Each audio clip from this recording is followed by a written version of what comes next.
મંગલમ ભગવાન વીરો મંગલમ ગૌતમો ગણી મંગલમ કુંદ કુંદાર્યો જૈન ધર્મોસ્તુ મંગલમ સર્વમંગલ માંગલ્યમ સર્વકલ્યાણકારકમ પ્રધાનામ સર્વધર્માણામ જૈનમ જયતુ શાસનમ જૈનમ જયતુ શાસનમ.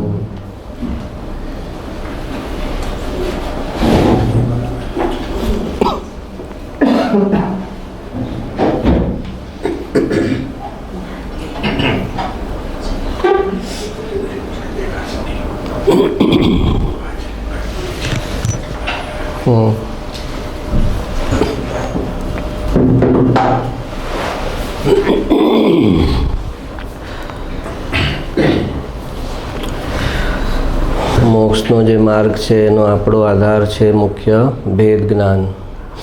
ભેદ વિજ્ઞાન જે છે એ મોક્ષનો માર્ગનો આધાર છે.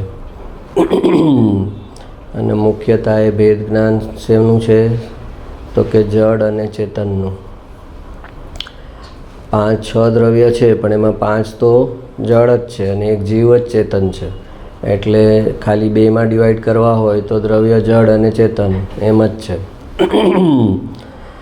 અને એમાંય આપણે ધર્માસ્તિકાય ને અધર્માસ્તિકાય ને આકાશ ને કાળ હારે કાંઈ નિસ્બત નથી. એના સાથે આપણને કોઈ એટેચમેન્ટ નથી થતી. આપણે જે છે એ જે પ્રોબ્લેમ છે એ એક જીવ છે ને બીજું જડ છે, પૂતગલ છે, એની સાથે એને એટેચમેન્ટ છે અને ત્યાંથી બધા પ્રોબ્લેમ ઊભા થાય છે. એની પૂતગલ એટલે પોતાનું શરીર. એ શરીરમાં આવ્યો છે અને શરીરથી આસક્ત થઈ જાય છે કે શરીરથી હું જુદો છું એનું એને ભાન નથી રહેતું. તો મુખ્યતા ભેદ જ્ઞાન જે છે એ જડ અને ચેતનનું છે કે પહેલાં શરીર મારું નથી, પછી શરીર સાથે જે શરીરના નિમિત્તે જે બધા પોતાના સંપર્કમાં આવ્યા એ બધા પોતાના થઈ ગયા. પછી ઘર મકાન દુકાન એ બધું પોતાના સંયોગમાં આવ્યું એ પોતાનું થઈ ગયું. એમ શરીરનો જડ જે શરીર સાથે એટેચમેન્ટ કરી એનું એક્સટેન્શન થતું ગયું. પોતાના છોકરા પોતાના લાગે છે કેમ કે પોતાનું શરીર એમાં નિમિત્ત બન્યું છે એટલે એના જન્મમાં પોતાનું શરીર નિમિત્ત છે એટલે એને એટેચમેન્ટ છે. તો એ એટેચમેન્ટ તો કૂતરાને એના ગલુડિયા સાથે પણ હોય છે. એમાં તે નવું શું કર્યું? જે આ જન્મમાં જે એટેચમેન્ટ છે એ તિર્યંશ ગતિમાં જાય અને એ પોતા કૂતરો બને ને એના બચ્ચાને જન્મ આપે તો આ જ એટેચમેન્ટ ત્યાં ટ્રાન્સફર થાય કે આ મારું. અહીંયા પોતાનું આ બાળક મારું એમ કહે છે, અથવા તો આના નિમિત્તે મારો જન્મ થયો તો એ મારા. તો સમયસાર કહે છે કે ભાઈ આત્મા જે છે એ પૂતગલથી જુદો છે. આત્મા જે છે એ પૂતગલ નથી. પહેલી વાત એ કીધી. પછી બીજું કીધું કે પૂતગલના કોઈ ગુણ આત્મામાં નથી.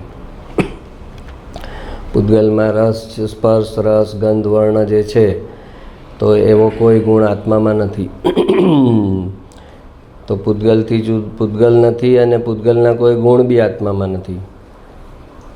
હવે અને જીવમાં સુખ છે એ પૂતગલમાં નથી અને છતાં પૂતગલની એટેચમેન્ટ થાય છે કે એમાં સુખ છે. એ જે છે એ મોટી ભ્રમણા છે કે પૂતગલમાં સુખ છે અને એમાંથી આવે છે. એની ભ્રમણા મટી જાય કે પૂતગલમાંથી સુખ નથી આવી રહ્યું, સુખ મારી અંદરથી આવે છે. અને ત્યારે જે સામે પૂતગલ હોય છે એમાં મને આ નિમિત્તમાં આરોપણ થઈ જાય છે કે આમાંથી સુખ આવ્યું. તો આત્મા પૂતગલ નથી અને આત્મામાં પૂતગલના કોઈ ગુણ નથી. તો આ ભેદ જ્ઞાનનો આધાર છે. પછી કીધું કે આત્મા જે છે એ દ્રવ્ય ઇન્દ્રિયથી જુદો છે. દ્રવ્ય ઇન્દ્રિય એટલે 5 સેન્સીસ જે છે એ આંખ, કાન, નાક, રસના ઇન્દ્રિય અને સ્પર્શ ઇન્દ્રિય. સ્પર્શ ઇન્દ્રિય એટલે પોતાનું આખી શરીર ઉપર જે સ્કિન છે એ સ્પર્શ ઇન્દ્રિયમાં જાય. અને આ જે દ્રવ્યેન્દ્રિય છે એનાથી આત્મા જુદો છે.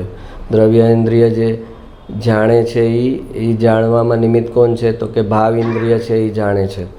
તો ભાવ ઇન્દ્રિય જે છે એ શું છે? તો કે અહીંયા આંખ છે આપણી, તો ત્યાં આગળ આત્માના પ્રદેશો છે અને ત્યાં આગળ એ આત્માનો ક્ષયોપસમ છે. એ ક્ષયોપસમિક જ્ઞાન છે એ ભાવ ઇન્દ્રિય છે. એ આત્માના પ્રદેશો ત્યાંથી નીકળી જાય છે ત્યારે પછી આ માણસ જોઈ નથી શકતો.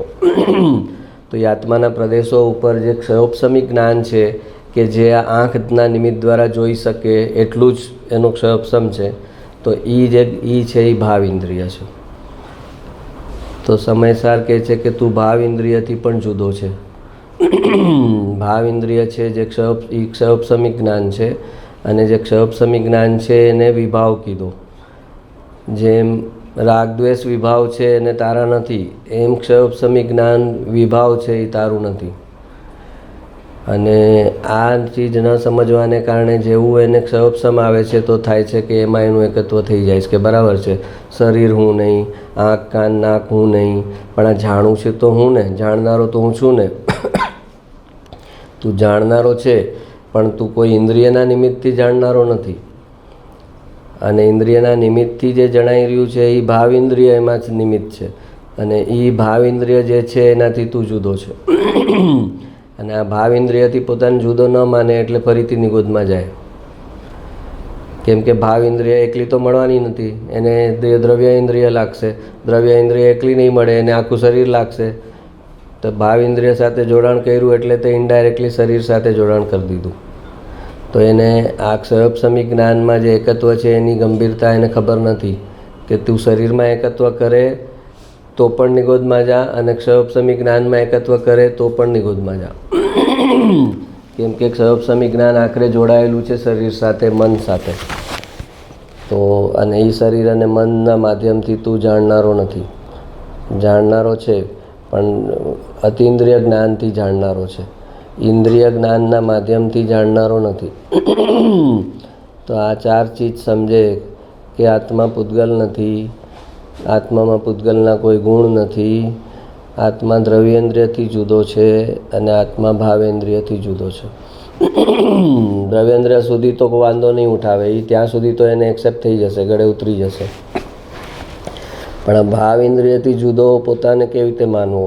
એ તો મારું જ્ઞાન છે ને, મારું ભાવ ઇન્દ્રિય છે, એ મારા જ્ઞાનનો ઉઘાડ છે ને. તો કે એ જ્ઞાનનો ઉઘાડ છે એ ભાવ ઇન્દ્રિય. ક્ષયોપસમિક જ્ઞાન તારો સ્વભાવ નથી. તારો સ્વભાવ છે અતિન્દ્રિય જ્ઞાન કે કેવળ જ્ઞાન તારો સ્વભાવ છે, જેમાં બધી ચીજ એક સાથે જ દેખાય છે. ખંડ ખંડ જોવાનો તારો સ્વભાવ નથી કે આંખથી. હવે આંખ જે છે એ જોઈ શકે છે પણ સાંભળી શકે છે? નથી સાંભળી શકતી. કાન સાંભળી શકે તો જોઈ ન શકે. આ જીભ ચાખી શકે તો પછી જોઈને સાંભળી ન શકે. તો આવો આત્મા થોડી છે કે એક ચીજ નથી જાણતો. એ તો આ બધા જ્ઞેયોને એક સાથે પી જાય છે. એમાં એને એમ ડિફરન્સ નથી કરવો પડતો કે આંખનો વિષય છે ને આ કાનનો વિષય છે ને આ જીભનો વિષય છે. જેમ તમે સપનું જુઓ અને એમાં તમે જુઓ કે તમે કેરી ખાઈ રહ્યા છો અને એ કેરી ખાટી છે, તો ત્યારે તમને વેદન આવે છે ને ખટાશનું, ત્યાં તમને સપનામાં. તો સપનામાં ખટાશનું વેદન ક્યાંથી આવ્યું? તમે જીભ પર તો મૂક્યું નથી. તારી દ્રવ્યેન્દ્રિય તો ત્યાં કાર્યરત છે નહીં, દ્રવ્યેન્દ્રિય તો અહીંયા છે ને ભાવેન્દ્રિય પણ અહીંયા જ છે, ક્ષયોપસમ જીભ ઉપર. તો હાથ ઉપર કેરી મૂકે તો થોડી ખબર પડે કે ખાટી છે, જીભ પર મૂકે તો જ ખબર પડે. તો ત્યાં આગળ તારી ભાવેન્દ્રિય છે. તો સપનામાં તો તને બધા પાંચ ઇન્દ્રિયના વિષયો તને સપનામાં દેખાય છે. કોઈ સંગીત વાગતું હોય કોઈ, તો તને સપનામાં સંભળાય ને કે મોટા લાઉડસ્પીકરમાં ઓલું ગીત વાગતું હતું. તો એ ક્યાં વાગતું હતું? કાનમાં તો વાગતું નહોતું. તો એને કોણ કેચ કરતું હતું? તો એ આત્મા જે છે એ આવી રીતે ઇન્દ્રિયના વિષયમાં ડિવાઈડ જ નથી કરતો. એને માટે જ્ઞેય છે. એને માટે એ જ્ઞેય છે. ચાહે સાંભળવાનું જ્ઞેય કે એલા ભોજન છે ને રસનો સ્વાદ છે, એ એના માટે જ્ઞેય છે. અને અહીંયા જેવો ઇન્દ્રિય જ્ઞાનમાં આવે એટલે પાંચમાં ડિવાઈડ થઈ જાય. અને એ ડિવાઈડ થઈ ગયું. એ ખંડ ખંડ જે જ્ઞાન છે એ તારો સ્વભાવ નથી. જાણનારો છું જાણનારું કરવામાં એને ભૂલી થઈ જાય છે કે આ પાંચ ઇન્દ્રિયથી જે જણાય, છઠ્ઠું મન, એનાથી જે જણાય એ જાણનારો છું. એ જાણનારો તું નથી. ભાવ ઇન્દ્રિય જે છે એ અમારું નથી. એમ જ્યાં સુધી એને દ્રઢ ન થાય ત્યાં સુધી એને ક્ષયોપસમ જ્ઞાનમાં એકત્વ રહ્યા કરે. અને એ ક્ષયોપસમમાં આગળ વધ્યો એટલે હું મોક્ષ માર્ગમાં આગળ વધ્યો એમ સમજે. તું ક્ષયોપશમમાં આગળ વધ્યો ને એમાં તારું એકત્વ પણ આગળ વધ્યું એટલે તું મોક્ષ માર્ગમાં પાછળ ગયો. એના કરતાં જાણતો નહોતો ત્યારે બચેલો હતો, પણ તે હવે આ ઇન્દ્રિય જ્ઞાનથી જાણ્યું અને એમાં એકત્વ કર્યું એટલે તું ઓર પાછળ ગયો. તો શાસ્ત્રનું જ્ઞાન છે એ લેવાનું છે અને એમાં એકત્વ કર્યા વગર લેવાનું છે કે અત્યારે તો મારું જાણવાનું જે બી થાય છે એ 5 ઇન્દ્રિય છઠ્ઠા મનથી જ થાય છે, પણ એ મારો સ્વભાવ નથી. જેમ અત્યારે મારે પુણ્ય અમુક અપેક્ષાએ વ્યવહારમાં કરવું પડે એમ છે, પણ પુણ્ય કરવો એ મારો સ્વભાવ નથી. શુભ રાગ કરવો એ મારો સ્વભાવ નથી. એમ શ્રદ્ધામાં તો દ્રઢ હોય જ કે શુભ રાગ મારો સ્વભાવ નથી. તો જેવી રીતે શુભ રાગ કે પુણ્ય તારો સ્વભાવ નથી, એવી જ રીતે ક્ષયોપશમી જ્ઞાન એ તારો સ્વભાવ નથી. તો ક્ષયોપશમી જ્ઞાનમાંથી જેટલું એકત્વ હટતું જાય એટલું ક્ષયોપશમ જ્ઞાન ખુલતું જાય. ક્ષયોપશમી જ્ઞાનમાંથી એકત્વ જેટલું હટતું જાય એટલું એકત્વ આવે એનું પોતાના ધ્રુવ દ્રવ્યમાં, અને ધ્રુવ દ્રવ્યમાં જેટલું એકત્વ આવે એટલું પર્યાયમાં ક્ષયોપશમ ઉઘડતું જાય. એમાં એકત્વ નથી એટલે ઓર ઉઘડતું જાય, એમાં એકત્વ નથી ઓર એ ગળતું ઉઘડી મતિસ્વરૂપ જ્ઞાન છેલ્લે એક દિવસ કેવળ જ્ઞાનમાં કન્વર્ટ થઈ જાય. અને એ કેવળ જ્ઞાનમાં બી એકત્વ નથી. કેમ? પહેલેથી જ એકત્વ નથી રાખ્યું. ભાવ ઇન્દ્રિય જે છે એ ક્ષયોપશમી જ્ઞાન છે એટલે એમાં એકત્વ નથી કરવાનું, પણ અતિન્દ્રિય જ્ઞાનમાં એ થોડી એકત્વ કરવાનું છે. કેવળ જ્ઞાનમાં બી એકત્વ થોડી, કેવળ જ્ઞાનની પર્યાયમાં થોડી એકત્વ કરવાનું છે. તો પહેલેથી જ એણે એ જ્ઞાનની પર્યાયને પોતાની માયની જ નહોતી એટલે એ જ કેરી ફોરવર્ડ થયું કે એ જ્ઞાનમાં જે કંઈ થઈ રહ્યું છે પર્યાયમાં એ મારું નથી. પછી કેવળ જ્ઞાન થઈ જાય તો એ મારું નથી. ત્યાં એનું એકત્વ મમત્વ નથી, એનું અહમપણું ત્યાં પર્યાયમાં નથી ભગવાનનું. એટલે આપણે કીધું કે ભગવાનનું સ્વરૂપ સમોસણમાં જઈને પણ આપણે ઓળખી ન શકીએ. એનું કારણ આ છે કે આપણે ભગવાનનું કેવળ જ્ઞાન જોયું, એમની વિતરાગતા જોઈ, હા કેટલી શાંત થરેલ મુદ્રા છે, કોઈ કસાય નથી, કેટલી સરસ વિતરાગતા છે. તો આ વિતરાગતા તો એની ચારિત્ર ગુણની પર્યાય છે, અને એનાથી ભગવાનને નથી ઓળખવાના. ન ચારિત્ર ગુણની પર્યાયથી ભગવાન ઓળખાય છે, ન જ્ઞાનમાં ભગવાનને કોઈ પૂછે કે ભાઈ 5 જન્મ પહેલાં મને આ કર્મ કેમ આવ્યું, મેં શું કર્યું હતું, તો ભગવાન 1 સેકન્ડમાં કહે ભાઈ 5 જન્મ પહેલાં તે આ કર્યું હતું ને એનું આ ફળ છે. તો આપણને થાય ઓ કેટલું ફટાફટ ભગવાન બધાનું કહી દે છે. તો એ તો જ્ઞાન ગુણનો વૈભવ થયો, અને એ જ્ઞાન ગુણના વૈભવથી ભગવાનનો પરિચય નથી થતો. પણ એ બંને જ્યારે ચારિત્રમાં વિતરાગતા છે અને જ્ઞાનમાં કેવળ જ્ઞાન છે, અને છતાં ભગવાનનું એકત્વ ત્યાં નથી. એ જોઈ શકવાની તાકાત કોઈની જે અહીંયાથી સંસ્કાર લઈને ગયો હોય એની હોય કે આ ભગવાન વિતરાગ છે અને કેવળ જ્ઞાન છે, પણ ભગવાનનું જે એકત્વ છે એ બંને પર્યાયમાં નથી. તો ત્યાં નથી. જો પર્યાયમાં એકત્વ નથી તો ક્યાં છે? તો બાય ડિફોલ્ટ એને દ્રવ્યમાં જ જવું પડે. એના સિવાય એકત્વ માટે બીજી ત્રીજી કોઈ વસ્તુ નથી.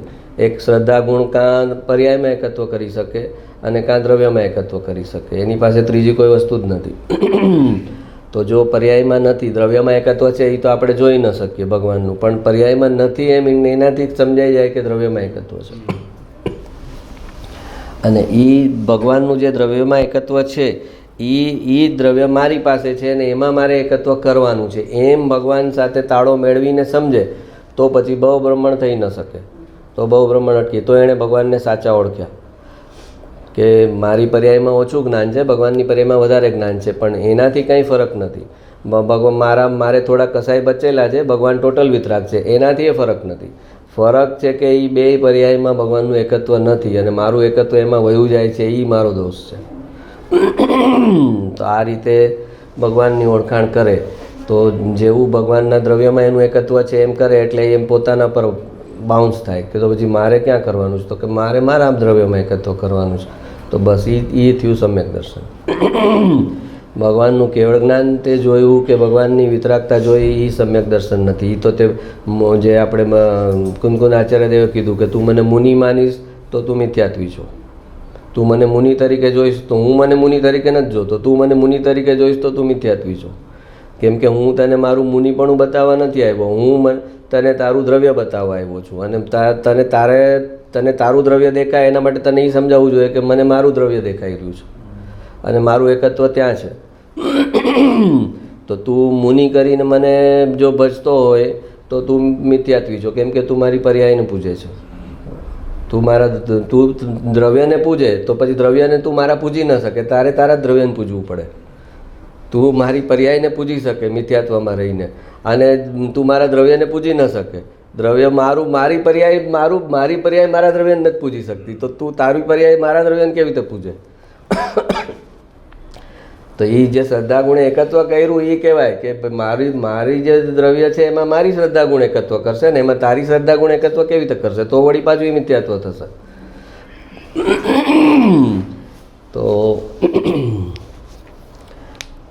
તો મારામાં ભગવાન કહે છે મારામાં મેં જ્યાં કર્યું છે એ તું તારામાં કર. તો પછી એ કરે એટલે ભગવાન એમાં નિમિત્ત કહેવાય કે ભગવાનના નિમિત્તે એને સમ્યક દર્શન થયું. તો એ બરાબર, નિમિત્ત તરીકે એ વાત બરાબર છે, પણ ભગવાન કંઈ કરાવી નતા નથી. ભગવાનની જોઈ એ આપણે કહીએ ને, આપણે ઓલા નાના છોકરાને કેવું ઓલું એક બતાવે કે જો આ છે એના જેવું તારે બનાવવાનું, તો એ જોઈને બનાવે ને એને. બસ, તો ભગવાનનો યુઝ એટલો જ છે કે ભગવાન એક આપણું મોડેલ આન્સર હોય ને, તો કે મોડેલ આન્સર છે આ, હવે તારો આન્સર લખવાનો છે, આ મોડેલ આન્સર સાથે મેચ કરી શકે તું, કે એમાં જ કંઈક પ્લસ માઇનસ થાય છે તો તું કંઈ રોંગ છે. પણ એથી વિશેષ તું કાંઈ કરવા જા, નિમિત્ત પાસેથી અપેક્ષા રાખવા જા, તો પછી તો તારી નિમિત્તાધીન દ્રષ્ટિ થઈ ગઈ અને તને તો પછી નિમિત્ત પાસેથી કાંઈ નહીં મળે. જેની દ્રષ્ટિ ઉપાદાન તરફ છે એને નિમિત્ત પાસેથી મળી જશે. કેમ કે નિમિત્ત શું કરી રહ્યું છે? નિમિત્ત એનું ઉપાદાન દેખાડી રહ્યું છે. તો ઉપાદાન જોઈ લે તો પછી નિમિત્ત પર આરોપ આવે કે આમના નિમિત્તે અમને અમારું ઉપાદાન જાગૃત થયું. તો ચાર ચીજ સાથે એકત્વ ન કરવું. પહેલાં તો કે આત્મા પૂતગલ નથી, એટલે કે આત્મા જળ વસ્તુથી તો સાવ ભિન્ન જ છે. જળ અને ચેતન વચ્ચે કોઈ એકત્વ સંબંધ જ નથી. એ ટોટલી બે, એટલે જ તો ભગવાને 6 દ્રવ્યમાં બંનેને ભિન્ન ભિન્ન મૂક્યા છે, જીવ અલગ અને અજીવ અલગ. જો એ 6 દ્રવ્ય, જો એ અલગ અલગ દ્રવ્ય જ ન હોત તો ભગવાન શું કામ એને અલગ રાખત? એને અલગ રાખ્યા છે કેમ કે એની વચ્ચે કોઈ પણ પ્રકારનું કોઈ સંબંધ નથી. કાંઈ પણ એ જળ ચેતનનું કે ચેતન જળનું કાંઈ કરી શકતું નથી. વ્યવહારમાં દેખાય છે કે આ આત્માએ શરીર ચલાવ્યું, પણ એ આત્મા શરીર ચલાવતો નથી. આત્મા પોતે પોતાની પર્યાયની બહાર જઈ શકતો નથી. એનું દ્રવ્ય ગુણ અને પર્યાય એનું અસ્તિત્વ છે. એમાં એના જે ગુણો છે એની પર્યાય. આ જે પર્યાય છે શરીરની પર્યાય છે, એ આત્માની પર્યાય નથી. આ વ્યવહારથી આત્માની પર્યાય ગણાય કેમ કે આત્મા આવીને એમાં રહ્યો છે એટલે. પણ તમે ઘરમાં આવીને રહ્યા તો ઘર તમારું થયું, પણ તમે ઘર થોડી થઈ ગયા. તમે ઘરમાં આવીને રહ્યા તો ઘર તમારું, એ ત્યાં સુધી ઠીક છે, એ વ્યવહાર થયો કે આ ઘર મારું. પણ આ ઘર હું એમ કોઈ કહે છે? આ ઘર મારું કે ત્યાં સુધી વ્યવહાર. પણ આ ઘર અને હું એક જ એમ કોઈ કહે તો કે તો પછી ઘર પર હથોડા પડશે તો તને બી દુઃખ થવાનું, એટલે તને વાગશે. તો કે તને વાગે છે? તો કે એમ એ વાગે છે, એ અલગ વાગે છે. મેન્ટલ લેવલ પર એટેચમેન્ટ છે ને વાગે છે, એ અલગ છે. પણ અહીંયા કોઈ હથોડી મારે તો મને થોડી વાગે છે, કેમ કે ભિન્ન છે. તો શરીર જુદું ને આત્મા જુદું, પેલું તો એને ખબર હોવી જોઈએ કે શરીર આત્માનું કાંઈ જ કરતું નથી. ભલે લાખ લાગે કે આ મેં કર્યું, પણ આત્માને વાણી પણ નથી. મન વચન કાયા આત્માથી જુદા છે. તો આત્મા વિચારતો પણ નથી, ભાવ પણ નથી કરતો. અને વચન વાણી બી બોલતો નથી. જો વાણી આત્માનો સ્વભાવ હોત તો સિદ્ધ ભગવાન વાણીથી બોલતા હોત, એમને કંઈક હોત બોલવા માટેનું સાધન. તો કે હરિયન ભગવાનને દિવ્ય ધ્વનિ છે એ બરાબર, પણ એ તો શરીરની અંદર છે, હજી લાસ્ટ શરીર છે એટલે. પણ જેવો આત્મા એનાથી સિદ્ધ થાય છે ને શરીરથી નીકળી જાય છે તો પછી એમને વાણી પણ નથી, કાયા નથી, વચન નથી ને મન નથી. તો આત્મા તો પૂતગલ નથી, પૂતગલના કોઈ ગુણ નથી. પછી જે 5 દ્રવ્યેન્દ્રિય છે એનાથી આત્મા જુદો છે. અને જે દ્રવ્યેન્દ્રિયમાં જોનાર જાણનાર જે છે એ છે ભાવેન્દ્રિય. એ ભાવેન્દ્રિય જે છે એ ક્ષયપસમિક જ્ઞાન છે આત્માના. જ્યાં તમને અહીંયા આત્મા તમને કોઈ ટાચડી ખૂંચાવે ને સેન્સિંગ થાય છે. કેમ કે અહીંયા આત્માના પ્રદેશ છે. એ પ્રદેશમાં જ્ઞાન ગુણ છે, એમાંથી સેન્સિંગ થાય છે કે અહીંયા કંઈ થયું. પણ આ મને થયું એ મિથ્યાત્વ ત્યાં ઊભું છે, એટલે એમ થાય છે કે આ મને થયું, પીડા મને થઈ. એ મને થયું આવી જાય છે એ મિથ્યાત્વને કારણે. બાકી એ જે કંઈ થઈ રહ્યું છે એ શરીરના સાથે શરીરને થઈ રહ્યું છે ને આત્મા એનાથી જુદો છે ને જાણનારો છે, પણ એ મિથ્યાત્વને કારણે રહેતું નથી. તો એ ભાવ ઇન્દ્રિય જે છે, અહીંયા કાન આગળ આત્માનો ક્ષયોપસમિક જ્ઞાન છે. જે સાંભળવાનું કામ કરે છે, આંખથી જોવાનું કામ કરે છે, અહીંયા જીભથી ચાખવાનું કામ કરે છે, પછી નાકથી સૂંઘવાનું કામ કરે છે. અહીંયા બધે જ આત્માના પ્રદેશોમાં ક્ષયોપશમિક જે જ્ઞાન છે એ કે જે પર્ટિક્યુલર ક્ષયોપશમિક જ્ઞાન સુગંધને ઓળખી શકે એને અહીંયા આગળ આ નાકની અંદરની ભાવેન્દ્રિય કીધી.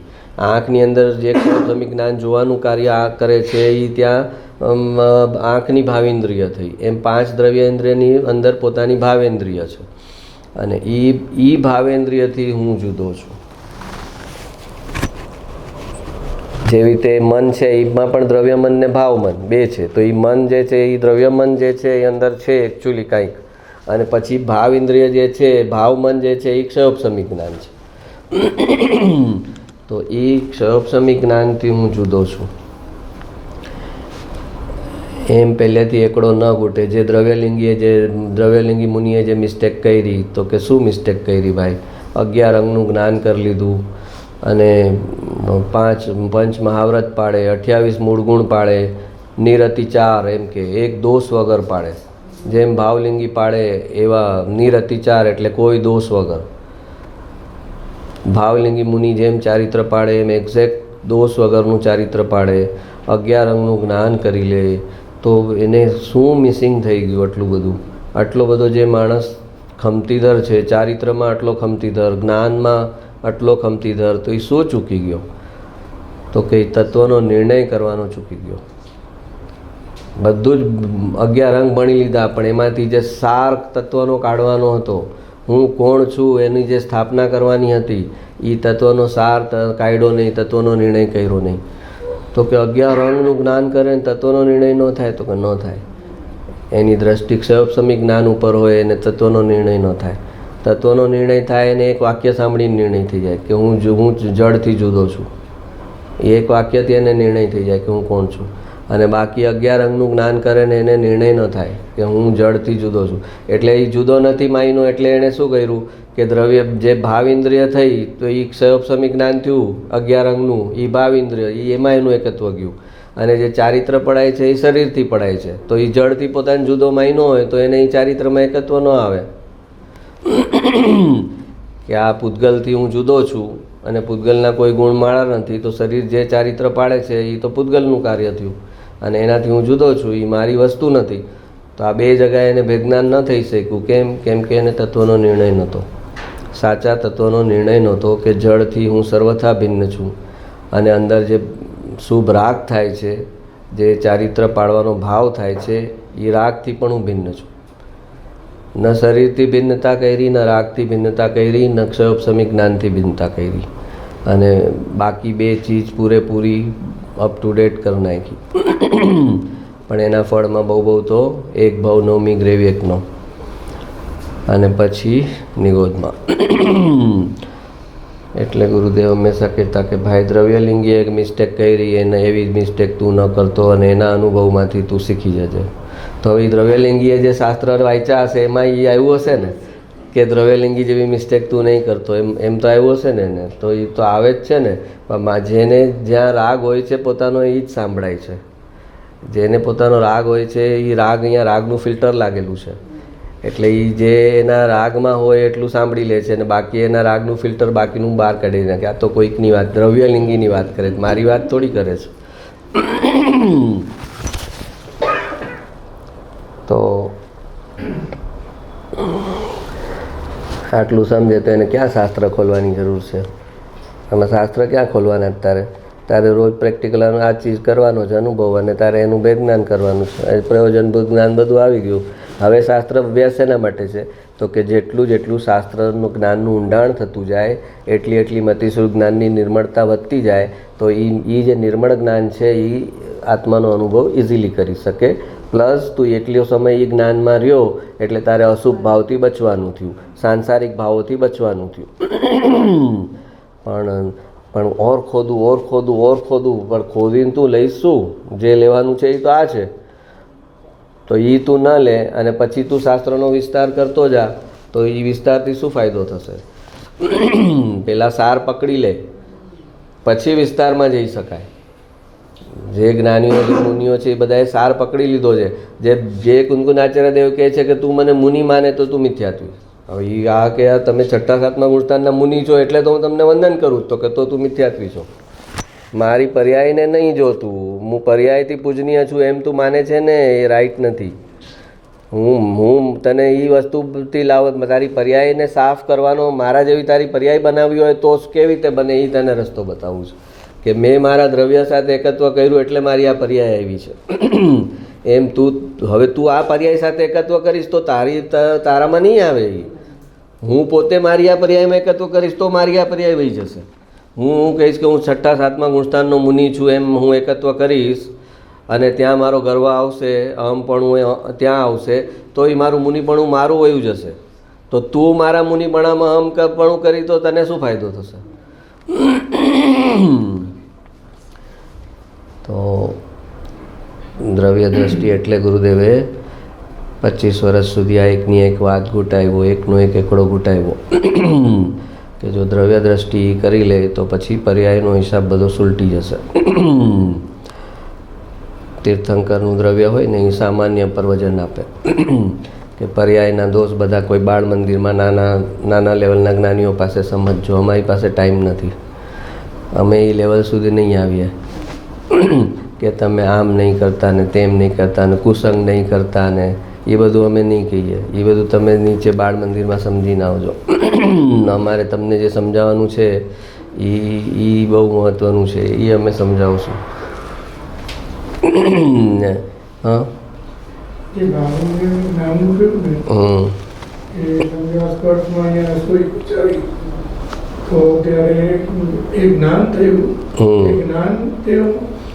જ્ઞાન હું નથી, એ જ્ઞાન થયું એ હું નથી. એ જ્ઞાન ભાવેન્દ્રિયમાં થયું છે અને એ ભાવેન્દ્રિય હું નથી. આત્મા સોય ખૂંચવાના જ્ઞાન કરવાને માટે થોડી જન્મેલો છે. આત્માનું જ્ઞાન આત્માને જાણવા માટે પ્રયોજન છે એનું. આત્માનું જ્ઞાનની પર્યાય જ્ઞાયકને પ્રસિદ્ધ કરવા માટે છે. સૂરજનું કિરણ નીકળે છે એ સૂરજને પ્રસિદ્ધ કરવા માટે નીકળે છે.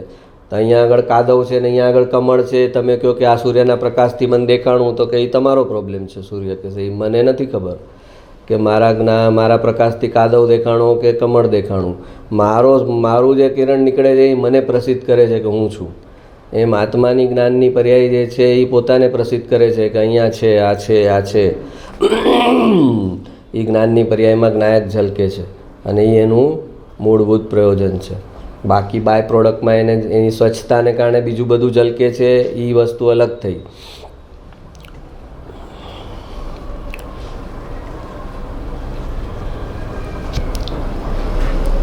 ગુરુદેવનું વાક્ય લઈએ છીએ આપણે, દ્રષ્ટિના નિધાન. બહારમાં હોંશું ન કરીશ ભાઈ, એ બધું તો ક્ષણભંગુર છે ને અનંતવાર મળ્યું છે. બહારમાં સર્વસ્વ મનાઈ ગયું છે, તે પલટીને અનંત ગુણનો પિંડ આત્મા એ મારું સર્વસ્વ છે એમ માન. બહારમાં હોંશું ન કરીશ ભાઈ. હા, આપણે તો બધી હોંશું બહારમાં જ છે.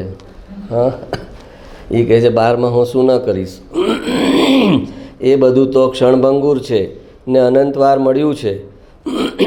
બહારમાં સર્વસ્વ મનાઈ ગયું છે, તે પલટીને અનંત ગુણનો પિંડ આત્મા એ મારું સર્વસ્વ છે એમ માન.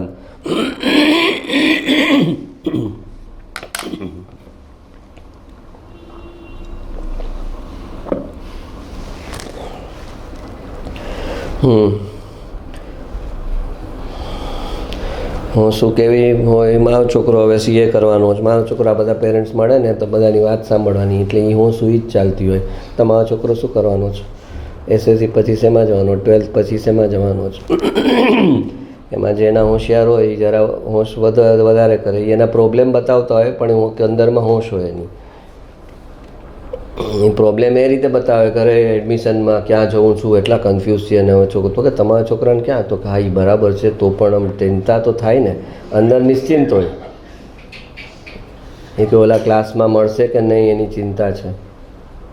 તો એ પ્રોબ્લેમ ઘણા માણસો એ જેમ લગ્નના પ્રોબ્લેમ કહે, તમને કોઈ લગ્ન હોય કોઈના ઘરમાં અને પ્રોબ્લેમ કહે તો એ ખરેખર પ્રોબ્લેમ કહે છે, એ એની હોંશું વ્યક્ત કરે છે એ હોંશું પણ તમને તમારી સામે નમ્રતામાં રહે છે કે તમે પ્રોબ્લેમ કહું તો તમને જરાક શાંતિ લાગે. હું મારા હોંશમાં છું એમ કહું તો પછી તમને અંદર થોડું ઓડ લાગે ને કે પ્રસંગ મારા ઘરે છે, તમારા ઘરે પ્રસંગ નથી, તો તમને જરાક બિચારામાં લો ફીલ થાય. એટલે પ્રોબ્લેમ કરીને કે અરે 2 દિવસથી સૂતા નથી, શું કહીએ, ઓલા વાડીવાલાનું કેટરિંગનું ને એટલી ધમાલ ચાલે છે.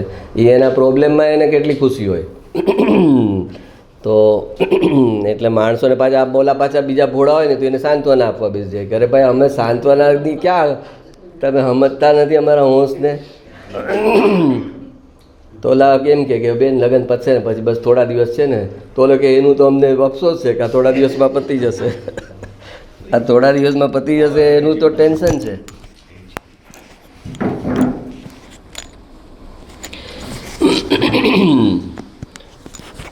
છોકરો એમ કહે ને એક્ઝામ, ઓલા છોકરાઓ ભણતા હોય ને તો એ વેકેશનની રાહ જોતા હોય, પણ લગ્ન પ્રસંગ હોય ને એ કંઈ રાહ ન જોતા હોય કે આ પ્રસંગ પતે તો જરાક હું જરાક નિરાશ કરું. એમાં જ એને એટલી મજા હોય કે આ પતી જશે પછી ડિપ્રેશન આવશે મને. આ બધી ધાંધલ ધમાલ જે છે એની તો મજા છે. તો કે છે બહારમાં હોંશું ન કરીશ ભાઈ, એ બધું તો ક્ષણભંગુર છે ને અનંતવાર મળ્યું છે. બહારમાં સર્વસ્વ મનાઈ ગયું છે, તે પલટીને અનંત ગુણનો પિંડ આત્મા, એ મારું સર્વસ્વ છે એમ માન. ભગવાન પૂર્ણાનંદનો નાથ ચૈતન્યની ઝળહળ જ્યોત છે, તેનું પરિણમન થાય તે જીવનું જીવન છે. પુણ્ય પાપ ને તેના ફળમાં સર્વસ્વ માને છે, તે અસાધ્ય બેશુદ્ધ થઈ ગયો છે. માટે હવે બહારમાં સર્વસ્વ મનાઈ ગયું છે, તે પલટીને સ્વમાં સર્વસ્વ માન. કે મારા આત્મામાં હું સર્વસ્વ માનું કે જેમાંથી બધું જ આવવાનું છે. મારું કેવળ જ્ઞાન, મારી વિતરાગતા અને મારા રાગમાં જે હજી ફૂલફિલમેન્ટ થોડી કરવાની છે તો એ બધું જ ધ્રુવના આશ્રય મારું થવાનું છે. તો એને સર્વસ્વ માન કે જેને કારણે સર્વસ્વ તને મળવાનું છે. તારો રાગ બી પૂરો થવાનો છે ધ્રુવમાં એકત્વ કરવાથી, અને તારો મોક્ષ પણ એનાથી થવાનો છે. તને સંસાર પણ સારો ધ્રુવના આશ્રય મળવાનો છે, અને તારો મોક્ષ પણ ધ્રુવના આશ્રય થવાનો છે. તો ત્યાં આગળ સર્વસ્વ માન. હા, બીજું વાક્ય દ્રષ્ટિના નિધાન. ક્યાંય રોકાઈશ નહીં, વિકલ્પની કાંઈ પણ ખટક રહ્યા કરશે ત્યાં સુધી અંદર નહીં જઈ શકે. હમણાં યુવાની છે માટે રડી લઈએ, એ રહેવા દે બાપુ. રડી લઈએ એટલે કમાઈ લઈએ. રડી લઈએ એટલે હા રડી લઈએ એમ નહીં. તો પાછા કહે છે યુવાનીમાં રડવાનું ક્યાં કહે છે. હા, હમણાં યુવાની છે માટે રડી લઈએ, એ રહેવા દે બાપુ. મોત માથે નગારા વગાડે છે, પછી કરીશ એમ રહેવા દે. અંદરમાં કાંઈ પણ વિકલ્પ રહેશે કે આ કરું એમ વાયદા કરીશ તો અંદર જઈ શકીશ નહીં. હા, કહે છે કે આટલું થઈ જાય ને બસ. કેવા હોય વાયદા? બસ આ એક દીકરીનું થઈ જાય ને મારું એટલે હું છૂટી. પછી છે ને મારે આ જ કરવાનું છે. આ દીકરો એક સેટલ થઈ જાય ને, આ સીએ થઈ જાય ને એટલે હું છૂટતો. પછી સીએ થઈ જાય એટલે કે એક સારા પેકેજવાળા જોબમાં તો મળી જાય ને એટલે હું છૂટતો. પછી કહે છે કે હવે એને એની મેચિંગ છોકરી મળી જાય ને એટલે હું છૂટતો. હા, બસ પછી છૂટો ક્યારેય થાય જ નહીં. હા, એ છૂટો ક્યારેય ન થાય. જે વાયદો કરે એ છૂટો ન થાય. જે છૂટો થવાળો એ અત્યારે છૂટો થાય. ભવિષ્ય પર જે નાખે ક્યારેય છૂટો ન થાય. શ્રોતા, આ બહુ સૂક્ષ્મતામાં ને બહુ ઊંડાણમાં લઈ જાઓ છો. કે બહુ બારીક કાતો છો તમે, કે આ બહુ સૂક્ષ્મતામાં ને બહુ ઊંડાણમાં લઈ જાઓ છો. પૂજ્ય ગુરુદેવ, વસ્તુ જ એવા સ્વભાવવાળી છે. પર્યાય ઉપર છે અને દ્રવ્ય ઊંડું છે. અનંત ઊંડપ છે. ક્ષેત્રથી નહીં પણ ભાવથી અનંત સામર્થ્ય રૂપ ઊંડપ છે. ક્ષેત્રથી કંઈ આત્મા વિશાળ નથી. અત્યારે આટલા શરીરની અંદર આત્મા આવી ગયો છે આખો. એવી રીતે જે છેલ્લું શરીર હોય એના 2/3 રૂપે ત્યાં શિલા પર રહે. જે છેલ્લું શરીરના જે હાઇટ બોડી હોય એનું 2/3 આત્મજ્યોત ત્યાં બચે, એનો જીવ. કેમ કે એ વર્ષો અને એ જ આકારમાં ત્યાં થઈ જાય. તે સમજો મહાવીર સ્વામી હતા તો એ તો 7 ફૂટના હતા, તો ત્યાં પછી એટલું જ એમની 7નું 2/3 હોય. અને સિમંદર સ્વામી 2000 ફીટ છે તો એનું 2/3 હોય આત્મજ્યોતિ ત્યાં.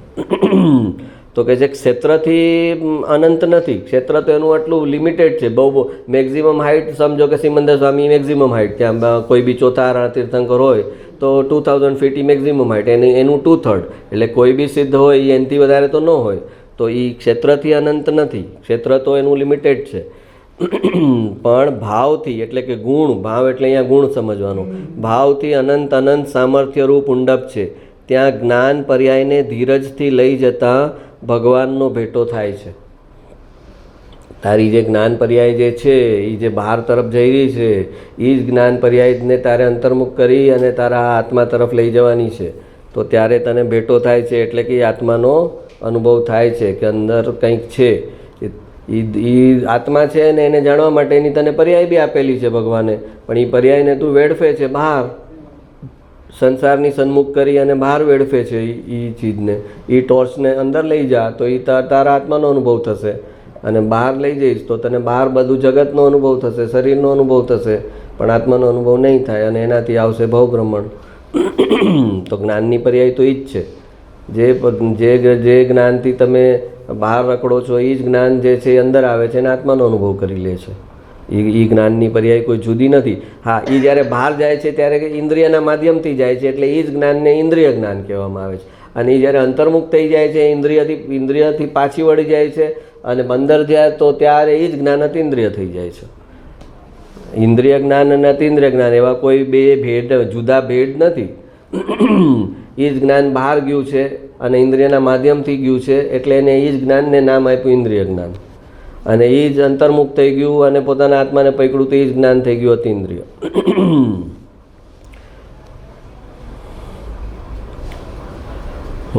દ્રષ્ટિના નિધાન. ક્રમબદ્ધ પર્યાયનો સિદ્ધાંત એ તો સર્વ આગમના મંથનનો સાર છે. આ વાત અહીંથી પૂજ્ય ગુરુદેવથી બહાર આવી છે. એ પહેલાં આ વાત હિન્દુસ્તાનમાં ક્યાંય ન હતી. ક્રમબદ્ધ પર્યાય કોઈ સમજાવતું નહોતું ગુરુદેવ પહેલાં. કેમ કહેતા કે માણસો આળસુ થઈ જશે, પ્રમાદી થઈ જશે, ક્રમબદ્ધ કરીને પછી પુરુષાર્થ નહીં કરે, કોઈ દયા દાન પૂજા ભક્તિ જાત્રા નહીં કરે, તો ક્રમબદ્ધ કહેશે કે મારું તો ક્રમબદ્ધમાં મોક્ષ છે ને, તો એની મેળે થઈ જશે. એમ કરી અને સ્વચ્છંદી થઈ જશે. તો ક્રમબદ્ધ છુપાવીને રાખ્યું હતું. ગુરુદેવે બહાર પાડ્યું તો કે તમે આ સમાજને ઝેરના ઇન્જેક્શન મારો છો, ક્રમબદ્ધ સમજાવીને એમ કહેતા. એવા લેખો છપાણા હતા ત્યારે કે ગુરુદેવના નામે કે તમે આ ઝેરના ઇન્જેક્શન કેમ મારો છો સમાજને, ક્રમબદ્ધ પર્યાયનો સિદ્ધાંત સમજાવીને. તો કે છે ક્રમબદ્ધ પર્યાયનો સિદ્ધાંત એ તો સર્વ આગમના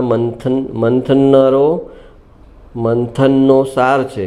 આ વાત અહીંથી બહાર આવી છે. એ પહેલાં આ વાત હિન્દુસ્તાનમાં ક્યાંય ન હતી. ક્રમબદ્ધ એ પરમ સત્ય છે. જે કાળે જે થવાનું છે તે જ થશે. તેને ઇન્દ્ર, નરેન્દ્ર કે જિનેન્દ્ર પણ ફેરવવા સમર્થ નથી. ક્રમબદ્ધમાં અકર્તાપણું સિદ્ધ કરે છે. આના સંસ્કાર પાડ્યા હશે તે સ્વર્ગમાં જશે ને ત્યાંથી સમકિત પામશે. શું કહે છે? આ સામાન્યના સંસ્કાર પાડીને ગયા કે એનાથી એનો દેવલોક ફિક્સ થઈ જાય, સ્વર્ગ ફિક્સ થઈ જાય, અને સ્વર્ગ ફિક્સ થશે એટલે ત્યાં જ સમોસણમાં ભગવાન મળી જશે એને, દેવલોકથી સમોસણમાં જઈ શકશે. એ ગણતરીથી સામાન્યના સંસ્કાર આટલા 19 વખત સમયસાર સમજાવ્યું 25 વર્ષમાં. તો એનું કારણ શું? તો કે આ સામાન્યના સંસ્કાર જશે એટલે એટલું ઊંચું પુણ્યાનુબંધી પુણ્ય બનશે.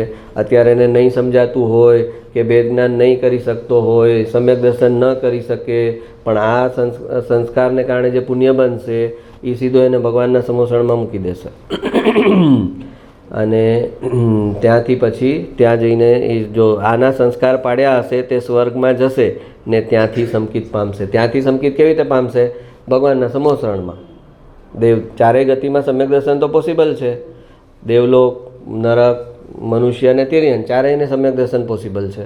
તો એટલે કહે છે કે ક્રમબદ્ધ પર્યાયનો સિદ્ધાંત, ક્રમબદ્ધ પર્યાય અકર્તાપણું સિદ્ધ કરવા માટે છે. કે પર્યાય એના ક્રમમાં એને અનુસાર એની મેળે થઈ રહી છે, તો પછી એને કરનારો હું એ ક્યાંથી આવ્યું? તો જો એમ સમજે કે પર્યાય એના ક્રમ અનુસાર ઓટોમેટિક થઈ રહી છે, તો પછી એનું કરતાપણું હટી જાય અને એને અકર્તા સ્વભાવનો નિર્ણય થાય કે હું અકર્તા છું. ને એ અકર્તા સ્વભાવનો નિર્ણય કરાવવા માટે જરૂરી છે ક્રમબદ્ધને સમજાવવાનું. તમે ક્રમબદ્ધને સમજાવો નહીં કે પર્યાય ક્રમબદ્ધ છે એમ ન સમજાવો ને તમે એને કહો તું અકર્તા છે, તો એ તો તાળો કેવી રીતે મળશે? હું અકર્તા છું તો પછી તો આ પર્યાયને કોણ કરશે? તો કે પર્યાય એના ક્રમબદ્ધ અનુસાર એની મેળે થવાની છે, નહીં થશે એમ બોલવું પડે ને, તો ઓલો અકર્તાનો નિર્ણય દ્રઢ થાય. નહીં તો ઓલી હવાની વાત થઈ. એમને એમ કીધું એણે કે અકર્તા છો માની લે, તો એમ માને પણ સામે કંઈક તો બોલો તો આ પર્યાયને કોણ કરશે અને કેવી રીતે થશે? આડી અવડી થશે, જેમ તેમ થશે, કોના રાગ અનુસાર થશે? હું અગર અકર્તા છું તો આ પર્યાય કોના રાગ અનુસાર થાય? ભગવાન ઈશ્વર તો જૈન ધર્મ કે છે નહીં, કોઈ ઈશ્વર નથી, તો પછી કોના પ્રમાણે પર્યાય થશે? તો કે પર્યાય ક્રમબદ્ધ અનુસાર ડિવાઇન ઓર્ડર છે, એ ઓટોમેટિક બધી પર્યાયો નિશ્ચિત છે. ત્રણેય કાળની દરેક પર્યાય નિશ્ચિત છે અને એ નિશ્ચિત છે એટલે જ ભગવાનના જ્ઞાનમાં જણાય છે. એટલે ક્રમબદ્ધનો સાચો નિર્ણય કરે તો એને પોતાના જ્ઞાન, કેવળ જ્ઞાન સ્વભાવનો નિર્ણય થઈ જાય કે આ જે ક્રમબદ્ધ બધું બહાર ક્રમબદ્ધ છે તો પછી ક્રમબદ્ધ છે તો મારે એની પ્લસ એનો રસ નીકળી જાય એમાંથી. ક્રમબદ્ધ છે પર્યાય એટલે એમાંથી એનો રસ નીકળી જાય કે હું અહીંયા કંઈ કરી જ શકું એમ નથી, તો મને રસ શું આવે? હા, અહીંયા હું કાંઈ કરી શકું એમ જ નથી તો પછી એને રસ શું આવે? ઓલા મોટી ઉંમરના હોય દુકાને, ઓલા કે આવો બેસો બાપા, પણ એને કાંઈ કરવાની સત્તા ન હોય કે આવો તમે બેસજો ફ્રેશ થશો, તો બાપા કહેશે હું જઈને શું કરું, મારે શું કરવાનું? તો કે તમારે કરવાનું કાંઈ નથી. તો કે ના, મારે નથી આવવું, મારું કાંઈ ચાલવાનું નથી ત્યાં, તો હું શું કરું આવીને? આ તો એક એક્ઝામ્પલ છે. એ જાય બેસવા એ અલગ વસ્તુ છે, ફ્રેશ થવા એ ફ્રેશ થવા માટે બેસવા જાય એ વાત નથી, પણ અંદર સમજે કે અહીંયા તો મારું કાંઈ ચાલવાનું નથી, તો એને બેસવાની મજા ન આવે. આ તો આવે તો એ બિચારો એ બુઢાપામાં એ મજબૂરીમાં સ્વીકારેલી હોય, પોતે જ્યારે હોય વર્કિંગ ત્યારે જે એને રોફ અને રૂઆબ હતો એ તો કાંઈ હવે થઈ ન શકે. તો એ એટલે એમ એ સમજી જાય કે અહીંયા મારું ચાલે એમ નથી, તો એને એ પર્યાય પ્રત્યે ઉદાસીનતા આવી જાય કે અહીંયા એની મેળે જ ચાલવાની છે. હું આમ ઈચ્છું તો પણ પર્યાય ક્રમબદ્ધ છે, હું ઓમ ઈચ્છું તો પણ પર્યાય ક્રમબદ્ધ છે, તો પછી મારે ત્યાં આગળ જોવાનું જ નથી. તો પણ હવે આ નિર્ણય કરનાર પર એક જવાબદારી છે કે જો આ નિર્ણય કરે તો તરત એની જ્ઞાનની પર્યાય એના જ્ઞાયક તરફ વળવી જોઈએ. જ્ઞાનની પર્યાય હવે અકર્તાભાઈની પર્યાય તરફ કે પર્યાયમાં મારે કાંઈ નથી કરવાનું, ત્યાં તો ત્યાંથી પાછી વળી તો એ જશે ક્યાં? તો એ એના જ્ઞાયક તરફ વળી જાય તો કહેવાય કે એનો પર્યાયનો ક્રમબદ્ધનો નિર્ણય એણે સાચો સમજ્યો અને એનો અકર્તાપણાનો નિર્ણય સાચો કર્યો. અકર્તા છે તો તારે એક અકર્તા બહાર છે ને તારી બધી, પણ તારું એક કાર્ય છે ને, જ્ઞાનની પર્યાયનું કાર્ય છે ને જ્ઞાયકને પકડવાનું, એ તો તારું કાર્ય છે. તો તું અકર્તા ત્યાં થા તો તું તારું આ કાર્ય કરી શકે. અકર્તા નાસ્તિથી છે કે અહીંયા તારું કાર્ય નથી, અને આસ્તિથી તારું કાર્ય છે, તારી જ્ઞાનની પર્યાયનું કાર્ય છે કે એ જ્ઞાયકને પકડે.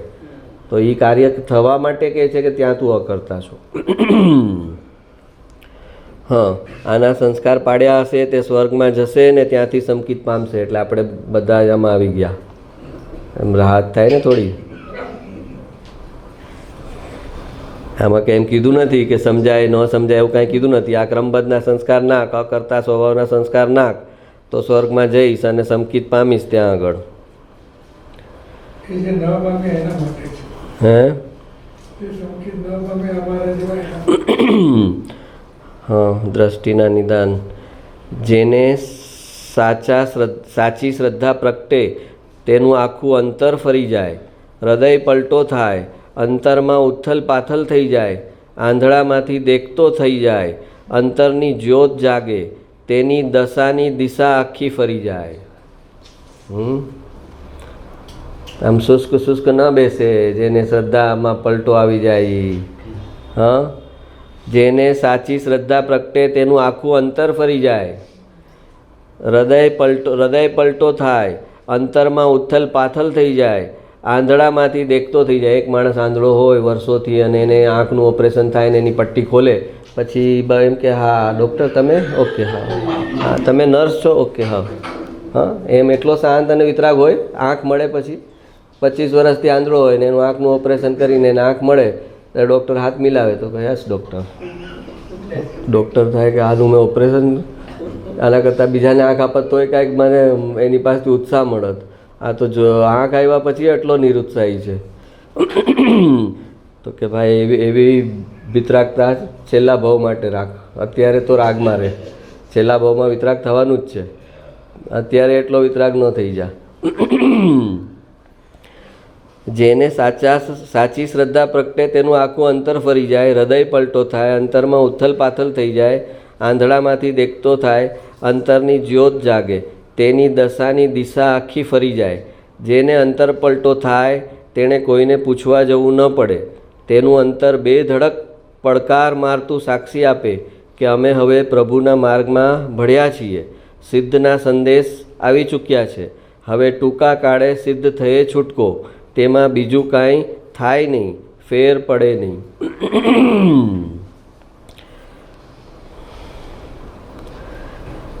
ઇક્યુ જોશે ને બાપા, આ બધી આવા ભાવ સ્થિતિમાં આવવા માટે ઇક્યુ જોશે, આઈક્યુ નહીં ચાલે.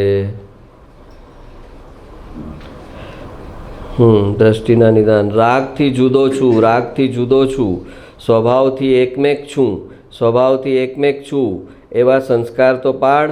એવા દ્રઢ સંસ્કાર વડે ભેદ વિજ્ઞાનની પ્રાપ્તિ થાય છે. કે અત્યારે વિકલ્પની ભૂમિકામાં તું આ સંસ્કાર તો નાખ કે જે રાગ થાય છે એનાથી શરીરથી હું જુદો છું, રાગથી જુદો છું, અને જે મારો સ્વભાવ છે જ્ઞાન સ્વભાવિક, જ્ઞાન સ્વભાવથી એકમેક છું, એનાથી ક્યારેય છૂટો પડ્યો જ નથી.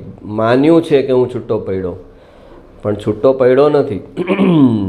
જ્ઞાનની પર્યાયમાં તો જ્ઞાયક ઝલકી જ રહ્યો છે, પણ એ માને છે કે નથી ઝલકતો, અને એનું પોતે બીજી જગ્યાએ સન્મુખ થઈ અને એને કારણે એનું લક્ષ્ય એના તરફ નથી જતું. પણ જ્ઞાનની પર્યાય એક સમય માટે પણ જ્ઞાયકને છોડતી નથી, એનાથી છૂટી પડતી નથી. અગર ખરેખર જ્ઞાનની પર્યાયને એને પોતે જ્ઞાયકનું પ્રતિભાસ ઊભો કરવાનો હોત તો ન કરી શકત. પ્રતિભાસ થઈ રહ્યો છે અને એની સામે જોતો નથી, એટલે એ ખાલી એને જોવાનું છે. જેમ કે એક માણસ આંધળો છે તો હવે એને તમે કેવી રીતે ટીવીની સામે બેસાડો, પણ આંધળો છે તો જોઈ નહીં શકે, તો એને આંખ લાવવાનો છે. હવે તો બહુ અઘરું થઈ ગયું. પણ આ કે આંખ ટીવી છે, આંખ બી ખુલ્લી છે, પણ એની સામે નથી જોતો, બીજે જુએ છે. તો કે આ બીજે જુએ છે તો એને 1 સેકન્ડમાં વાળી શકે છે. આંખ છે, ટીવી છે, હવે ટીવી જોવાનું છે તો તું ત્યાંથી વાળી લે. આ દિવાલ સામે જોઈને શું કરીશ તું? હા, દિવાલ સામે જોયા કરે ને ત્યાં ટીવી ચાલુ છે તો કે દેખાતું નથી, મને તો ટીવી નથી દેખાતું. ને તો કે તું અંધા હે, ઓલામાં આવ્યું હતું ને, ઓલા મુનિ કહે છે ઓલાને, અંધા હે, તેરે કો દિખતા નહીં હે, देखने वाला नहीं दिखता, जिससे सारी दुनिया दिखती है वो देखने वाला तुझे नहीं दिखता, તું અંધા હે, એમ કહે છે ઓલાને. એને બિચારો ઓલો બેસી રહે છે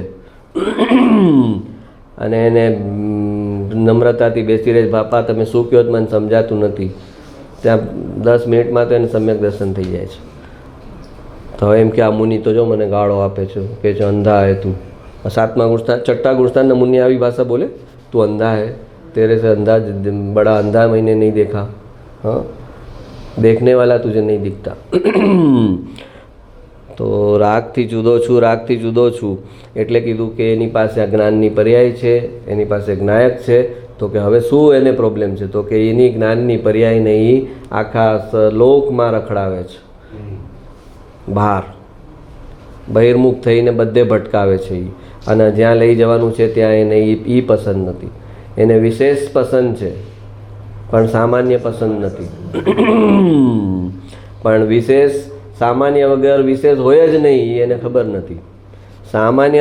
સામાન્ય છે તો વિશેષ છે. આ એવું છે કે મને સાકર નથી ભાવતી પણ મને મીઠાઈ ખાવી છે, મીઠાઈ આપો, મીઠાઈ આપો. તો કે સાકર તો મને નફરત છે. તો સાકર નફરત છે, મીઠાઈ ભાવે છે. તો કે દ્રવ્ય પ્રત્યે દ્વેષ છે અને પર્યાયો બધી ગમે છે જોવી બહાર. તો કે પર્યાય ઉત્પન્ન ક્યાંથી થાય તારી? હા, તારે દેવલોકમાં જવું છે ને તો જવું છે. તો કે દેવલોકની પર્યાય તો ઉત્પન્ન થઈ, પણ એ ક્યાં ઉત્પન્ન થઈ? સામાન્ય ત્યાં દ્રવ્ય છે એના આધાર પર આ બહારની પર્યાય થઈ ને. સામાન્ય ન હોત તો આ કેમેરાને સામાન્ય કે પેલું જળ જ છે તો એની અંદર કંઈ સામાન્ય કે વિશેષ એનું નથી, એનું ધ્રુવ દ્રવ્ય નથી એનું, તો એનો ભાવ થોડી થવાનો દેવલોકમાં. તારો ભાવ દેવલોકમાં થશે ક્યારે? કે તું ધ્રુવ દ્રવ્ય છો અને એની પર્યાય થાય છે. અવસ્થા, દ્રવ્યની અવસ્થા થાય છે, તો અવસ્થા એને ગમે છે, દ્રવ્ય નથી ગમતું. હા, મીઠાઈ ગમે છે, સાકર નથી ગમતી. નમકીન તો કે બહુ ભાવે, પણ કે નમક, તો કે નમક તો મારી સામે નહીં લાવતા, એ મને નથી પસંદ. તો કે આવું કર્યું અનાદિકાળથી. પર્યાયો ગમે છે અને દ્રવ્ય જેમાંથી પર્યાયો આવે છે, જે 3 કાળની પર્યાયને અંદર ભેગી કરીને બેઠું છે, એ દ્રવ્ય એને નથી પસંદ. એની સામે જોવામાં એને કંટાળો છે. આ ક્યાં અંદર શું જોવાનું છે સાલું? ખબર નથી પડતી આ ધ્રુવ દ્રવ્ય અંદર. અને કેવું એ ધ્રુવ દ્રવ્ય એકનું એક પાછું કે છે એવું ને એવું જ રહેશે, બદલાશે નહીં. તો બદલાશે નહીં તો અમે ટીવીની સ્ક્રીન પર અમે નથી જોતા કે બદલાયા કરે પિક્ચર એટલે જોઈએ છે. એકનું એક જ પિક્ચર રહે તો અમે થોડી જોઈએ ટીવી. તો કે આ એકનું એક અહીંયા તમે કહો છો કે આ એકનું એક રહેશે, 3 કાળ બદલાશે નહીં, તો પછી તો અમને અંદરથી જ આમ બોર્ડમ આવે છે કે સાલું એકનું એક જોયા કરશું તો કંટાળશું નહીં. તો કે એમાં તારે જ્ઞાનીની વાત માનવી પડશે કે એને જોનારા બધા ચક્રવર્તીઓના મહેલો તજીને વયા ગયા છે એને જોયા પછી, કે હવે આને જ જોવું છે, બીજા કોઈને જોવું નથી. એવું અલૌકિક દ્રવ્ય છે એમ તારે જ્ઞાનીની વાત પર ભરોસો કરવો પડશે કે એકવાર એને જેણે જોયું છે એ પછી જગતની કોઈ ચીજ જોવા સામે એને ઈચ્છા નથી થઈ, એને જોવાની તુચ્છ લાગી છે. હા, એવા દ્રઢ સંસ્કાર પાડ.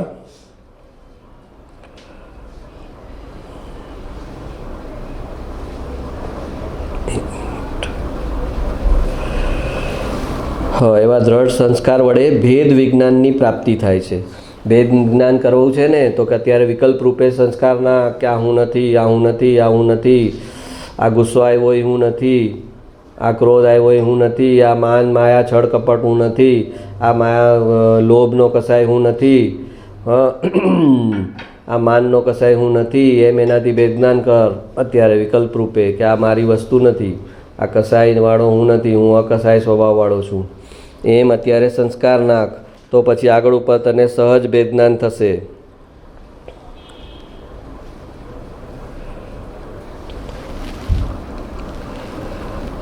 બહુશ્રુતના હૃદયમાં તીર્થંકર દેવનો વાસ છે. જ્ઞાનીના હૃદયમાં તીર્થંકર વસે છે, તેથી તીર્થંકર જે કહે છે તે જ વાત તેની વાણીમાં આવે છે. બહુશ્રુતના હૃદયમાં તીર્થંકર દેવનો વાસ છે. બહુશ્રુત એટલે જેને શાસ્ત્રનું ખૂબ ઊંડું જ્ઞાન હોય, બહુશ્રુત. જેને શાસ્ત્રનો ખૂબ ઊંડો અભ્યાસ હોય અને ઊંડું જ્ઞાન હોય એ બહુશ્રુત. એટલે પણ એ બહુશ્રુત એટલે ઓલો દ્રવ્યલિંગી મુનિ બહુશ્રુત ન કહેવાય. 11 અંગ ભણ્યા છે છતાં એને ભાવભાષણ નથી. 11 અંગનું ભણી લીધા છે એ એનું ધારણા જ્ઞાન છે, એનું મેમરી બેઝડ જ્ઞાન છે, એની યાદશક્તિની કેપેસિટી છે કે એ 11 અંગ યાદ કરી લે છે. પણ એમાંથી સાર પકડવાનો છે, ભાવભાષણ કરવાનું છે, એ કાંઈ એણે કર્યું નથી. તો એ બહુશ્રુતિ ન ગણાય. બહુશ્રુતના હૃદયમાં તીર્થંકર દેવનો વાસ છે. પણ જેને શાસ્ત્રનું ઊંડું જ્ઞાન છે ભાવભાષણ સહિત એ બહુશ્રુત. અને એની અંદર કે છે એના હૃદયમાં તીર્થંકર દેવનો વાસ છે. જ્ઞાનીના હૃદયમાં તીર્થંકર વસે છે, તેથી તીર્થંકર જે કહે છે તે જ વાત તેની વાણીમાં આવે છે.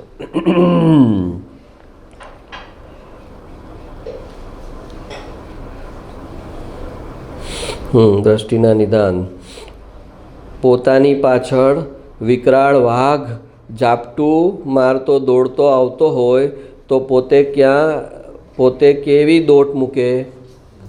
કે છે કે પોતાની પાછળ વાઘ આવતો હોય ભાગીને, હા, તો પછી પોતે કેવી દોટ મૂકે. એ વિસામો ખાવા ઊભો રહેતો હશે. એને અસ્થમાનો રોગી હોય તો એ ભાગવા લાગે. હાર્ટ પેશન્ટ હોય તો કે જોયું જશે અહીંયા આમ એટેક આવશે એ ચાલશે આ વાઘ સાથે સામે મરવા કરતાં, તો એ ભાગવા લાગે ને. તો પોતાની પાછળ વિકરાળ વાઘ ઝાપટું મારતો દોડતો આવતો હોય તો પોતે કેવી દોટ મૂકે. એ વિસામો ખાવા ઊભો રહેતો હશે. એમ આ કાળ ઝાપટું મારતો ચાલ્યો આવે છે. કાળ આયુષ્ય તો ફિક્સ છે ને. તો કે તારો એક દિવસ તારા આયુષ્યનો ઓછો થઈ રહ્યો છે. એક જન્મ દિવસે એક વર્ષ ઓછું થઈ રહ્યું છે તારું. તો એ કાળ આવવાનો છે, મૃત્યુ આવવાનું છે. આ કાળ ઝપટું મારતો આ ચાલ્યો આવે છે અને અંદર કામ કરવાના ઘણા છે એમ એને લાગવું જોઈએ. કાળ એક તો સમજા 30, 35, 40, 45, 50 વર્ષે, અને હજી એમાં પાછા આરા ટારા. હાલો છોકરો ભણતો ન કહે ને કેટલા આરા ટારા કરે, ભણને સીધો ભણને. હા, તો 50 વર્ષે આત્મજ્ઞાન મળે અને પછી એમાં આરા ટારા. હા, તો કે છે એ વાઘની સરખામણી એણે કાળ સાથે કરી છે કે કાળ આવી રહ્યો છે. દેવલોકોમાં 5-5 ને 10 વર્ષ સાગરોપમના આયુષ્ય પૂરા થઈ જાય છે. તો આ 70 વર્ષની 80 વર્ષની જિંદગી બચી કેટલી ગઈ ને કેટલી બચી? 80 વર્ષનું પકડો આયુષ્ય તો કેટલા કોના બચ્યા એ વિચારો. એમાં શરીરમાં બીમારી આવશે, અસ્વસ્થતા આવશે, ચાલશે છેલ્લે સુધી એવો ભરોસો છે? તો કે જ્યારે બધું બરાબર છે ત્યારે કરી લે. તો બધું બરાબર છે ત્યારે શું વિકલ્પ હોય કે જરાક હરી ફરી લઈએ, ભોગવી લઈએ, જરાક શરીર સાજું છે ત્યાં સુધી ખાઈ પી લઈએ. પછી ક્યાંક આવશે પ્રેશર કે ડાયાબિટીસ તો પછી બધું બંધ થઈ જશે એટલે જરાક હજી ભોગવી લઈએ. તો કે છે એમ ન કર, ભોગવવાનું ન વિચાર, આત્મજ્ઞાનમાં દ્રઢ થાવ એમ વિચાર કે શરીરને ઇન્દ્રિયો સાથ આપે છે ત્યાં સુધી આ સત્સંગ આત્મજ્ઞાન ઊંડો લઈ જાઉં, ઊંડા સંસ્કાર નાખવાના.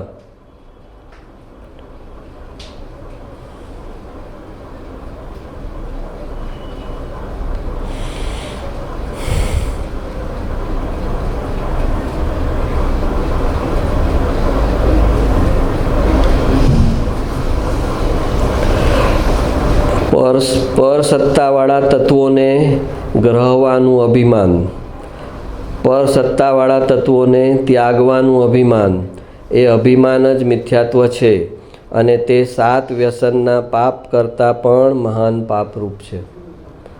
પર સત્તાવાળા તત્વ એટલે કે જળ, પેલું તો કે જળ જે છે એ પર સત્તા છે તારી. તો એ મેં ગ્રહણ ઓલો કે મેં ઓલા મુનિ દ્રવ્યલિંગી કે અરે મારો તો મહેલ હતો, હું છોડીને જંગલમાં આવી ગયો, મારે આટલી રાણીઓ હતી છોડીને આવી ગયો. તો કે એ પર સત્તાવાળા જે પદાર્થો છે જેના પર તારી સત્તા જ નહોતી એને તું કહે છે કે મેં એનો ત્યાગ કર્યો. અથવા તો મેં આ દીક્ષા લીધી, હું આ પાડું છું, એ ગ્રહણ કર્યું. તો કે એ પર સત્તા છે, તારી ક્યાં સત્તા છે? એ શરીર જે ચારિત્ર પાડે છે તારું ક્યાં છે? તારું ધ્રુવ દ્રવ્ય છે. તો કે પર સત્તાવાળા તત્વોને ગ્રહવાનું અભિમાન એટલે એ ચારિત્રનું અભિમાન એટલે પર સત્તાવાળા તત્વને એણે ગ્રહણ કર્યું. જે શરીરથી જે ચારિત્ર પડાઈ રહ્યું હતું એ પર સત્તા હતી અને એને એણે ગ્રહણ કર્યું કે આ હું કરું છું. ગ્રહણ કર્યું એટલે એમ હું કરું છું, આ મારા કારણે થાય છે. પર સત્તા તત્વોને ત્યાગવાનું અભિમાન એટલે કે આ મેં ઘર બંગલા મોટર છોડી દીધા, બાયડી છોકરા છોડી દીધા, એ બધું એને છોડવાનું અભિમાન. અને એ જ મિથ્યાત્વ છે. જે આપણે કીધું કે આત્મામાં એક શક્તિ છે, ત્યાગોપાદાન શૂન્યત્વ શક્તિ, જેને કારણે આત્મા ત્યાગ અને ત્યાગોપાદાન એટલે ત્યાગ પ્લસ ઉપાદાન. ઉપાદાન એટલે અહીંયા ગ્રહણ સમજવાનું. ત્યાગ અને ગ્રહણથી આત્મા રહિત છે. આત્મા કોઈ ચીજ ત્યાગ નથી કરી શકતો, કોઈ ચીજ નવી ગ્રહણ નથી કરી શકતો. જે એની અંદર જેમ છે ગુણો જે છે એ છે, એ ગુણો એમાં વધી ન શકે, ન એ ગુણોનો ત્યાગ કરી શકે, ન કોઈ બહારથી નવો ગુણ લઈ શકે, ન જે ગુણો છે એનો ત્યાગ કરી શકે. જ્યાં ગુણોનો ત્યાગ ને ગ્રહણ નથી થતું ત્યાં બીજી બધી જળ વસ્તુનો ત્યાગ ને ગ્રહણ કેવી રીતે થાય? એને તો એ સ્પર્શતો પણ નથી. તો કે છે કે પર સત્તાવાળા તત્વો અંદર શુભ રાગ થાય છે એ પર સત્તા છે. તો એને એ પોતાની માને છે કે ચારિત્ર પાડવાનો ભાવ મને આવે છે એ રાગ છે અને એ આશ્રવ છે. તો એને એ પોતાનું માને છે, એને ફળ આવે છે મિથ્યાત્વ.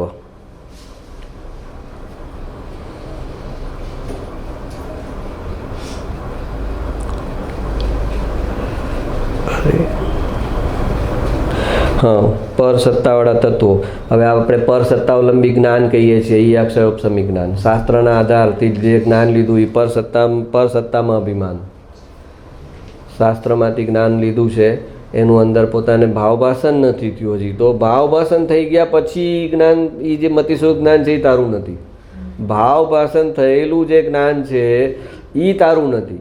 તો વગર ભાવભાષણનું જ્ઞાન જે છે એને તું તારું સમજે છે ને એનો અગર્વ કરે છે, તો ક્યાં જઈશ? પણ જેને ભાવભાષણ થાય એને ગર્વ ન થાય. ભાવ એવું બની ન શકે કે ભાવભાષણવાળું જ્ઞાન છે અને એમાં ગર્વ પણ છે, એ થઈ ન શકે. ભાવભાષણ ન થાય એટલે જ ગર્વ થાય. ભાવભાષણ ન થાય એટલે જ ગર્વ થાય. કેમ કે ભાવભાષણ થાય તો એને સમજાઈ જાય ને કે પર્યાય જે છે એ મારી નથી, દ્રવ્ય છે એ મારું છે.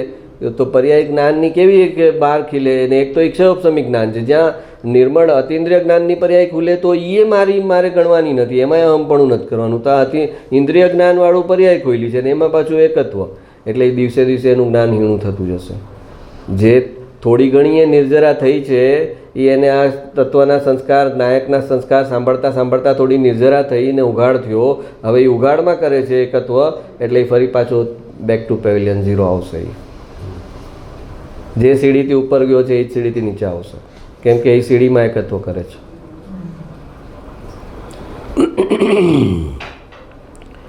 હા, એટલે પરસત્તામાં બધું આવી ગયું. શરીર આવી ગયું, રાગ આવી ગયું અને ક્ષયોપશમી જ્ઞાન આવી ગયું. એ પરસત્તાના તત્વમાં એ અભિમાન કરે છે, ગ્રહણ કરે છે, અને પાછી બહાર બધું જે છોડે છે એ મેં છોડ્યું, અસંયમ મેં છોડ્યો, મકાન દુકાન બાયડી છોકરા મહેલ મેં છોડ્યા, એ બધું પર સત્તાનું ત્યાગ કર્યો એણે. એ તો ઉદય પર તારી સત્તા નથી, એ તો ઉદય હતો. ઉદયમાં સંયોગમાં તારી સાથે શું હશે અને શું નહીં હોય એ તારી ક્યાં સત્તા હતી? ઉદયથી જુદા રહેવાની તારી સત્તા છે, ઉદય ઉપર તારી સત્તા નથી. ઉદયથી જુદો રહી શકવાની તારી સત્તા છે, પણ ઉદય ઉપર તારી સત્તા નથી કે ઉદયનું આમ બદલી નાખું ને તેમ બદલી નાખું.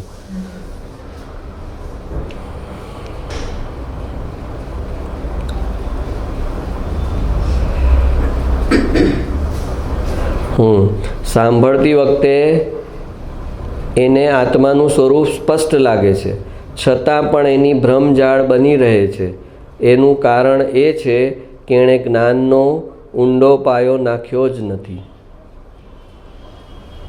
કહે છે કે સાંભળતી વખતે તો એને એમ બધું બરાબર લાગે છે. હા, બરાબર છે, આ વાત તો સાચી છે. સાંભળતી વખતે એને આત્માનું સ્વરૂપ સ્પષ્ટ લાગે છે, છતાં પણ એની ભ્રમજાળ બની રહે છે. એનું કારણ એ છે કે એણે જ્ઞાનનો ઊંડો પાયો નાખ્યો જ નથી.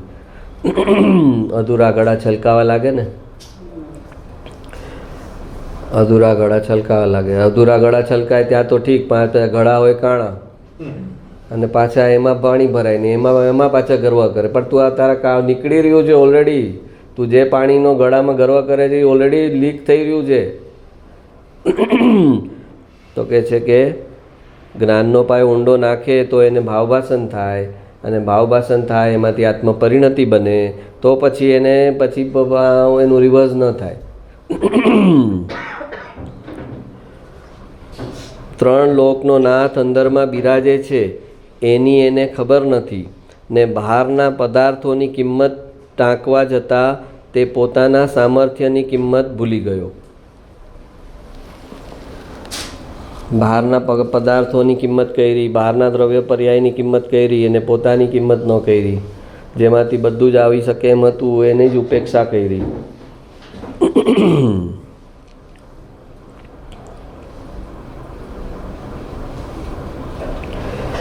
પહેલાં ચારિત્ર દોષ ટાળવા પ્રયત્ન કરે છે, તે કરતાં પહેલાં દર્શન શુદ્ધિ માટે પ્રયત્ન કર, તો અંદરમાં જવાનો માર્ગ નીકળશે. બોલો, સ્પષ્ટ લખ્યું છે ગુરુદેવે. પહેલાં ચારિત્ર દોષ ટાળવા પ્રયત્ન કરે છે, તે કરતાં પહેલાં દર્શન શુદ્ધિ માટે પ્રયત્ન કર.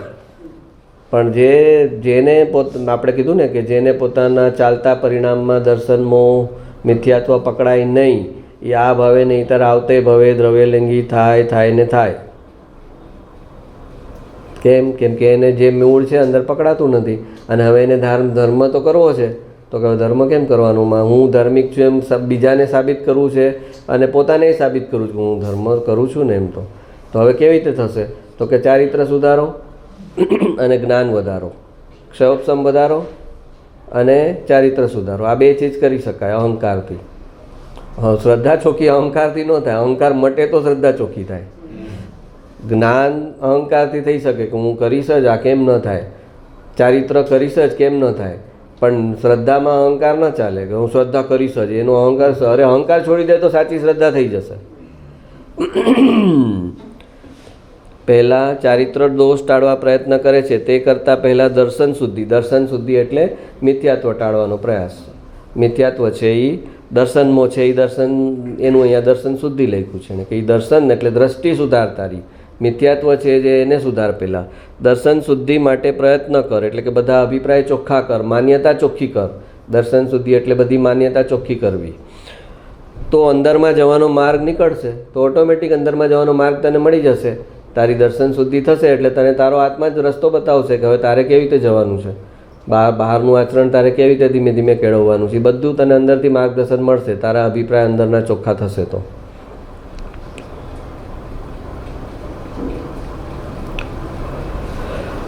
શાસ્ત્રમાં આવે છે કે આ શરીરમાં 5,68,99,584 રોગો રહેલા છે. બોલો. હા, સત્તામાં પડેલા છે, ઉદયમાં આવ્યા નથી. હા, સત્તામાં પડેલા. ક્યારે એમાંનું એક ઉદયમાં આવશે ખબર નહીં પડે. કે છે શાસ્ત્રમાં આવે છે કે આ શરીરમાં 5,68,99,584 રોગો રહેલા છે. દેહ તો રોગની મૂર્તિ છે, ભગવાન આત્મા આનંદની મૂર્તિ છે. તમારો દાંત અંદર સડેલો છે અને એનું નવ બી ખરાબ થઈ ગયો છે, પણ તમારું અસાતા વેદનીય ઉદયમાં ન હોય ત્યાં સુધી તમને દુખાવો ન કરે. તો કે એ ઓલો પડ્યો છે રોગ, અંદર રોગ તો પડ્યો જ છે, તારું અસાતા વેદનીય હમણાં ઉદયમાં નથી એટલી દબાયેલું છે. શાસ્ત્ર રોગ ભગવાન આત્મા આનંદની મૂર્તિ છે, દેહ તો રોગની મૂર્તિ છે. મૃતક દેહમાં ભગવાન અમૃતનો સાગર મૂર્છાણો છે. કે છે કે આ મૃતક દેહ છે એમાં ભગવાન જે છે આત્મા એ અમૃતનો સાગર છે અને એ આમાં મૂંઝાઈ ગયો છે, મૂર્છિત થઈ ગયો છે આ દેહમાં. એકવાર તું તને જો, બીજાને જોવામાં અંધ થઈ જા ને તને જોવામાં 1000 આંખોથી જો. બોલો. બીજાને જોવામાં અંધ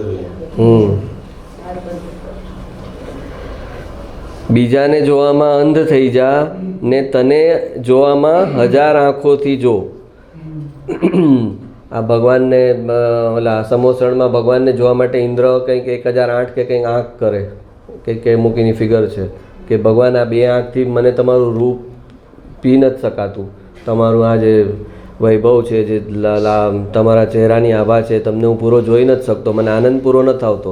તેની પાસે ઓલી વૈક્રિય શરીર હોય ને તો એટલી આંખ કરે ભગવાનને જોવા માટે. તો કે છે તને જોવામાં 1000 આંખથી જો.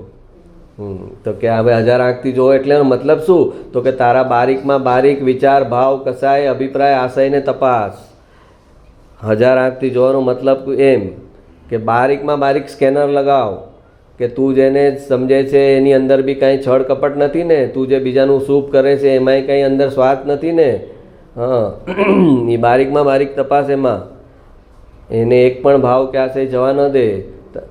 નોર્મલી લાગતી હોય કે આ તો નિસ્વાર્થપણે કરે, પણ એ નિસ્વાર્થપણે કરે છે એમાં કેટલો સ્વાર્થ હોય અંદર.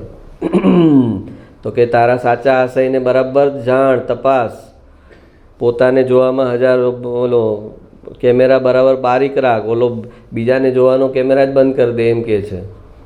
અને પોતાને જોવામાં બરાબર 1000 આંખથી જો એટલે પોતાના પરિણામને જોવાની વાત છે અહીંયા. દ્રવ્યને જો, દ્રવ્યની શ્રદ્ધા કર અને પરિણામને બરાબર તપાસ કે એમાં કોઈ પણ મિથ્યાત્વનો ભાવ, ખોટો ભાવ એમાંથી જોયા જાણ્યા વગરનો ન જાય.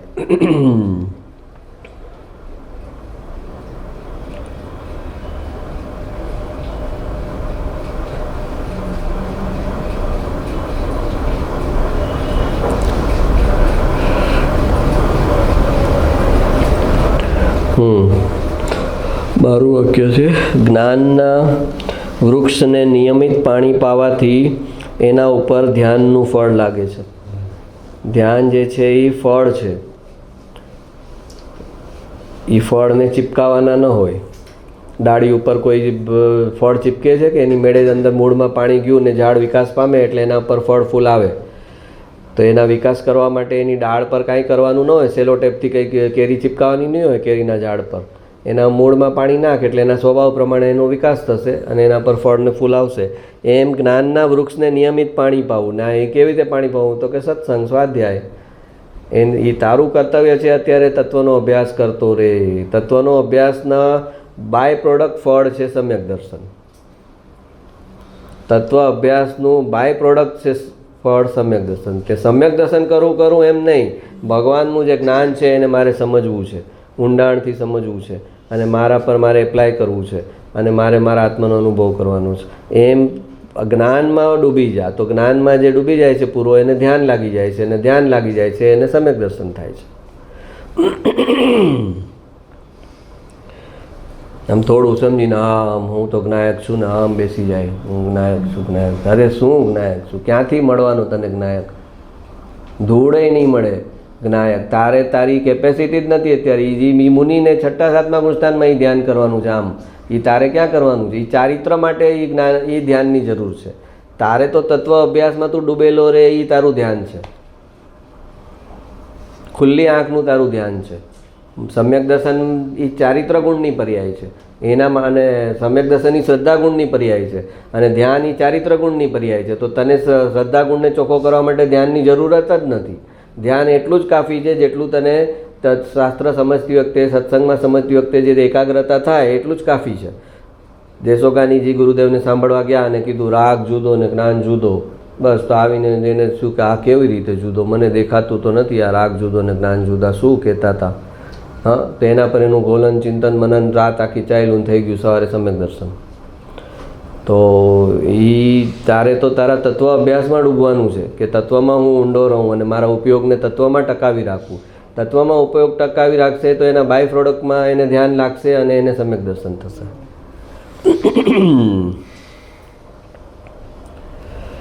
તર્કનું, વિચારનું અને ભાવનું મૌન એટલે ધ્યાન.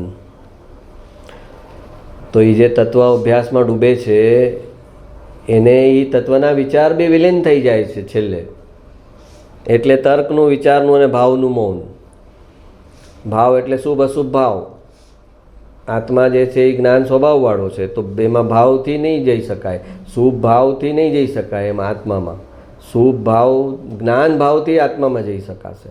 તો એ ભાવનું મૌન, શુભ અશુભ ભાવનું મૌન, શુભ અશુભ વિચારનું મૌન, અને જે તર્ક ને લોજિક ને ન્યાય ને એને જે બધું છે એ બધાનું મૌન. તો એ આટલું મૌન કરે ત્યારે એને ધ્યાન લાગે. એનું મને આમ ધ્યાન વખતે આ બધું મૌન થઈ ગયું હોય. શુભ અશુભ ભાવ ન હોય, શુભ અશુભ વિચાર ન હોય, કોઈ તર્ક ન્યાય લોજિક ન હોય.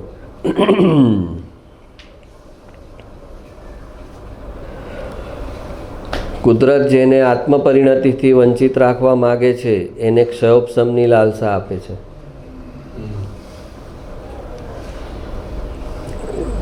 એને કહે કે આની ટ્રેન તો મોડી છે, આની ફ્લાઇટ તો થોડી લેટ છે, તો હવે કેમ કરશું?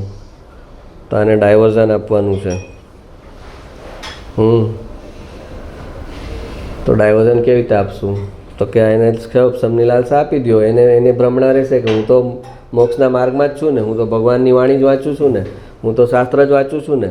એનો ભ્રમણા જળવાઈ રહેશે, એમાંથી બહાર નહીં આવે. એટલે એમાં અમુક સમય વીતી જશે, એટલે ઓટોમેટિક પછી એનો ફ્લાઇટનો સમય થશે ત્યારે એને એના દોષનો અહેસાસ કરાવડાવશું કે ભાઈ આ તારું જે છે આ તે રોંગ ડાયવર્ઝન લીધું છે. પછી પાછો યુટર્ન લેશે, પાછો આવશે, એટલી વારમાં એનું ત્યારે ફ્લાઇટ આવી જશે, ત્યારે એની ડ્યુ થશે ત્યારે એ કરશું અમે. હમણાં તો એની ફ્લાઇટ લેટ છે, તો એને ડાયવર્ઝન આપવાનું છે. તો કુદરત જેને આત્મપરિણતિથી વંચિત રાખવા માગે છે એને ક્ષયોપશમની લાલસા આપે છે.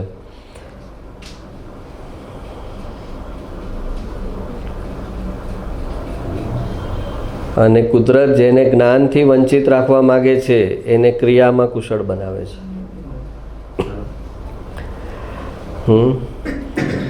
એ અઠ્ઠાઈ ને ઓલું માંસ ખમણ ને બધું કરતો થઈ જાય, અને તો એને પછી થાય કે હું ધર્મ તો કરું જ છું ને. તમે સત્સંગમાં જઈને કરો છો, હું એમને એમ કરું છું, ધર્મ તો કરું છું ને. વર્ષી તપ કરી લે, આંબેલ કરી લે. તો એને જ્ઞાન, સાચું જ્ઞાનથી વંચિત રાખવાનું હોય, એને એનો ક્રિયામાં કુશળ બનાવે. કુશળ બનાવે એટલે એને એમાં રસ આપે ક્રિયામાં. એટલે એને જ્ઞાન ક્રિયામાં રસ કરે અને આ બધું તપશ્ચર્યા કરે એટલે એને માન મળી રહે સમાજમાંથી, ગોલ્ડ મેડલ મળે. અમારે એક બેન હતા, એને કહેલું કર્યું હતું કંઈક વર્ષી તપ કે કંઈ, પછી સમાજમાં એનું બહુ માન થયું, ગોલ્ડ મેડલ મળ્યું. તો એના ફ્રેન્ડને એણે ફોન કરીને કીધું જોઈ કે જો મને ગોલ્ડ મેડલ મળ્યું, તે કર્યું હોત તો મારી યારે તો નહીં મળત. એટલે બોલો, આ વર્ષી તપ ગોલ્ડ મેડલ માટે કર્યું. હવે તો બસ એ આખું કુદરત એને જ્ઞાન, એને સાચું જ્ઞાન નથી થવાનું એટલે ઊંધે રસ્તે કરી દે.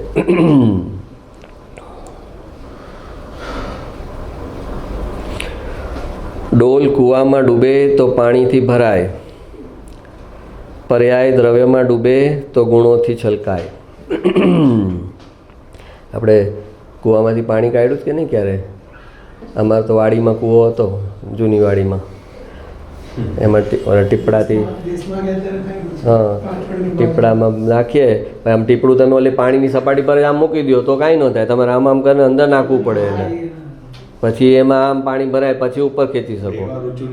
હા તો ડોલ કૂવામાં ડૂબે તો પાણી ભરાય, એવી રીતે પર્યાય દ્રવ્યમાં ડૂબે તો ગુણોથી છલકાય.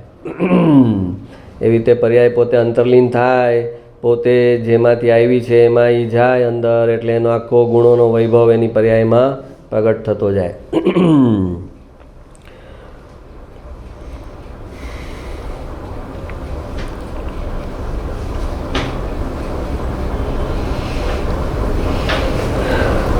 બુદ્ધિ અને તર્કવાળો હા ક્યાં આવ્યા હા એ થઈ ગયું. બુદ્ધિ અને તર્કવાળો રહી જાય છે, ભાવ દશાવાળો પામી જાય છે. હે આ બુદ્ધિ અને તર્કવાળો ક્ષયોપસમ બાજુ ફંટાઈ જાય, બુદ્ધિ અને તર્કવાળો રહી જાય છે, ભાવ દશાવાળો પામી જાય છે. ભાવ દશા એને ક્ષયોપસમવાળાને જ્ઞાનની મુખ્યતા થઈ જાય, જે કૃપાળુ ઓલા પત્રમાં કીધેલું ઓલા ભાઈને કે તમારો પ્રોગ્રેસ નથી થતો એનું કારણ શું, એ ઓલાએ પૂછ્યું હતું એને કે મારું આટલું બધું હું કરું છું ને મારું કેમ કંઈ પ્રગતિ નથી થતી, મારા આત્મપ્રેમ પ્રોગ્રેસ કેમ નથી થતો મારો મોક્ષના માર્ગમાં. તો કે તમને જ્ઞાની કરતાં જ્ઞાનની વધારે મુખ્યતા છે, જ્ઞાન મેળવી લઉં એમ રસ છે તમને, પણ જ્ઞાનીમાં રસ નથી તમને, તો એ તમારો દોષ છે ને એને કારણે તમારી પ્રગતિ નથી થતી. જ્ઞાનીમાં જેને રસ છે એને જ્ઞાન તો આવવાનું જ છે બાય પ્રોડક્ટમાં, પણ જ્ઞાનીમાં રસ કરે તો પછી તો ક્ષયોપસમથી ભાગી જાય કે હવે તો બાકીનું શાસ્ત્રમાંથી લઈ લેશું, અહીંયાથી ઉઘાડ બેઝિક લઈ લીધો છે, હવે બાકીનું શાસ્ત્રમાંથી સમજી લેશું.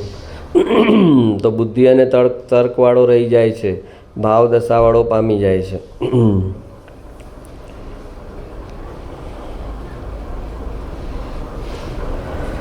આત્માના અનુભવની ઈચ્છા જ્યાં સુધી ઘેલછા બનતી નથી ત્યાં સુધી આત્મા અનુભવ થતો નથી. બચ્ચા આવ્યું ને એની પાછળ પડવું જોઈએ, ગાંડા થવું જોઈએ, હા એની પાછળ. તો કે એ કોઈ પણ જીવનના કોઈ પણ ફિલ્ડમાં જે લોકો ટોપ પર પહોંચ્યા છે એની એ પર્ટિક્યુલર ફિલ્ડની એને ઘેલછા હતી ત્યારે જ એ પહોંચ્યા છે.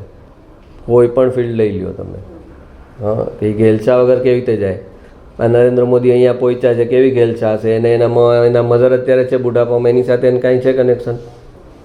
હા તો કેટલો બધો ત્યાગ કરવો પડે, એનું ફોકસ એક જ જગ્યાએ છે મારે દેશનું કરવું છે, મારે દેશનું કરવું છે, મારે દેશનું કરવું છે. નહીં તો બુઢાપામાં એમ થાય ને કે મધર સાથે રહું, હવે એને બિચારીને અહીંયા ખબર નહીં પડે, કોઈ દી વયા જશે તો એ ઓલો ક્યાં હશે ને આ ક્યાં હશે, એ પહોંચી શકશે કે નહીં એ એવાય સંજોગ નહીં હોય, એવું થઈ શકે. એ કેટલો ડિટેચ છે, તો એ ડિટેચમેન્ટ ક્યાંથી આવે છે? એક તરફ ઘેલછા છે, એક તરફ પૂરી આસક્તિ છે, ત્યારે અહીંયા ડિટેચમેન્ટ આવે છે.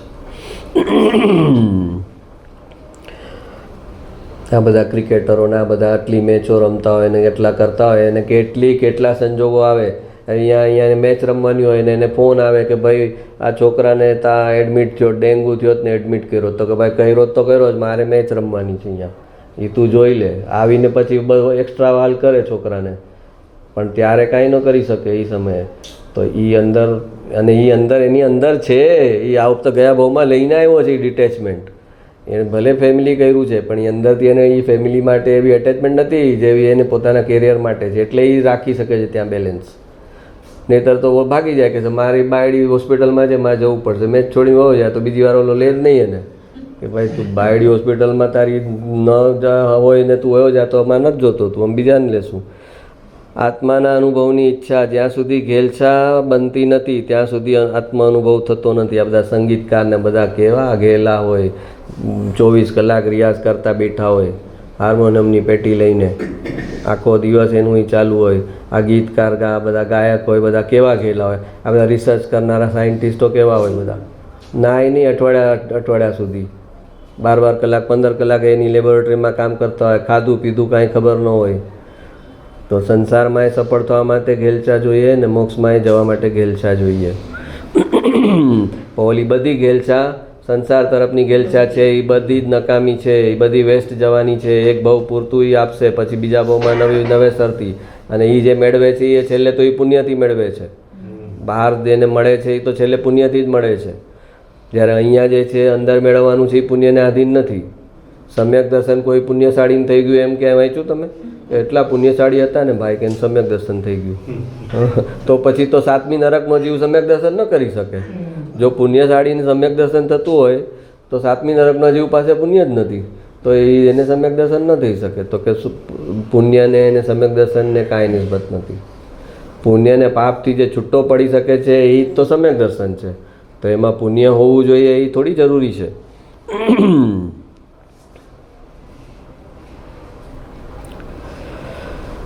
હા, બેનશ્રીબેનનું વાક્ય છે, પૂજ્ય ગુરુદેવ, અત્યારે પૂજ્ય ગુરુદેવ વૈમાનિક દેવમાં મોટા દેવ થયા છે. બોલો, વૈમાનિક દેવલોક જે કહેવાય, સમ્યક દ્રષ્ટિ જીવ વૈમાનિક દેવલોકમાં જ જાય. એ પર્ટિક્યુલર ટાઈપ છે દેવલોકની. અત્યારે પૂજ્ય ગુરુદેવ વૈમાનિક દેવમાં મોટા દેવ થયા છે. ઇન્દ્ર નહીં પણ ઇન્દ્ર જેવા દેવ છે. ઇન્દ્ર તો એનથી ટોપ, પણ ઇન્દ્ર નહીં પણ ઇન્દ્ર જેવા દેવ છે. ઇન્દ્ર જેવી વૃદ્ધિ છે. ઇન્દ્રો દેવોને હુકમ કરે, પણ ગુરુદેવ એવા દેવ છે કે તેમને હુકમ ન કરે. આપણે ઓલી કઈ ઋષભદેવ ભગવાનમાં ઓલું આપણે હતી ને ઓલી અપ્સરા નીલાંજના, તો કે નીલાંજના જેવું ન હોય અહીંયા ગુરુદેવનું, કે ઉપરવાળા હુકમ કરે, જે આપણે સમજાવ્યું હતું. પણ ગુરુદેવ એવા દેવ છે કે તેમને હુકમ ન કરે. ત્યાં ઉત્કૃષ્ટ આયુષ્ય 7 સાગરોપમનું છે. 7 સાગરોપમનું આયુષ્ય છે દેવલોકમાં. એક સાગરોપમમાં અબજો વર્ષ. એવા 7 સાગર ગુરુદેવ અત્યારે દેવલોકમાં છે. માટે ભાવના એવી કરવી કે ગુરુદેવની સમીપતા આવી જાય. ગુરુદેવે શુદ્ધાત્માને ગ્રહણ કરવાનું કહ્યું છે. એ કરવાથી સમીપતા મળે છે. શું કીધું? કે ગુરુદેવ પાસે પહોંચી જા. માટે ભાવના એવી કરવી કે ગુરુદેવની સમીપતા આવી જાય. ગુરુદેવે શુદ્ધાત્માને ગ્રહણ કરવાનું કહ્યું છે. એ કરવાથી સમીપતા મળે છે. એકલી ભાવના ભાવવાથી સમીપતા મળતી નથી. વિકલ્પથી હું જ્ઞાયક છું, જ્ઞાયક છું, જ્ઞાયક છું, જ્ઞાયક એમ કરવાથી નહીં મળે. જ્ઞાયક છું તો જ્ઞાતા દ્રષ્ટા છું તો એને અનુરૂપ તારે જીવવું પડશે, એને અનુરૂપ તારે પર્યાયના દોષ ટાળવા પડશે. બધો આખો હોલસમ પુરુષાર્થ છે. એક અપેક્ષાએ બોલાવ્યું હોય પણ પુરુષાર્થ તો તારો આખો કરવાનો છે. તારે 2 અપેક્ષા સાથે લઈને કરવાનો છે. તો એ જે પુરુષાર્થ કરશે, દોષ પર્યાયના ટાળતો જશે અને નિર્દોષ દ્રવ્યને શ્રદ્ધાથી પકડી રાખશે. નિર્દોષ દ્રવ્યને છોડશે નહીં અને પર્યાયના દોષને પણ છોડશે નહીં. શું કહ્યું? નિર્દોષ દ્રવ્યને છોડશે નહીં અને પર્યાયના દોષને છોડશે નહીં. બીજા અર્થમાં કીધું કે છોડીશ નહીં તને. પર્યાયના દોષને કહેશે કે તને નહીં છોડું, અને નિર્દોષ દ્રવ્યને કહેશે તને છોડીશ નહીં. એ તને છોડીશ નહીં ત્યાં અલગ ભાવ છે. અને અહીંયા કંઈ તને નહીં છોડવું.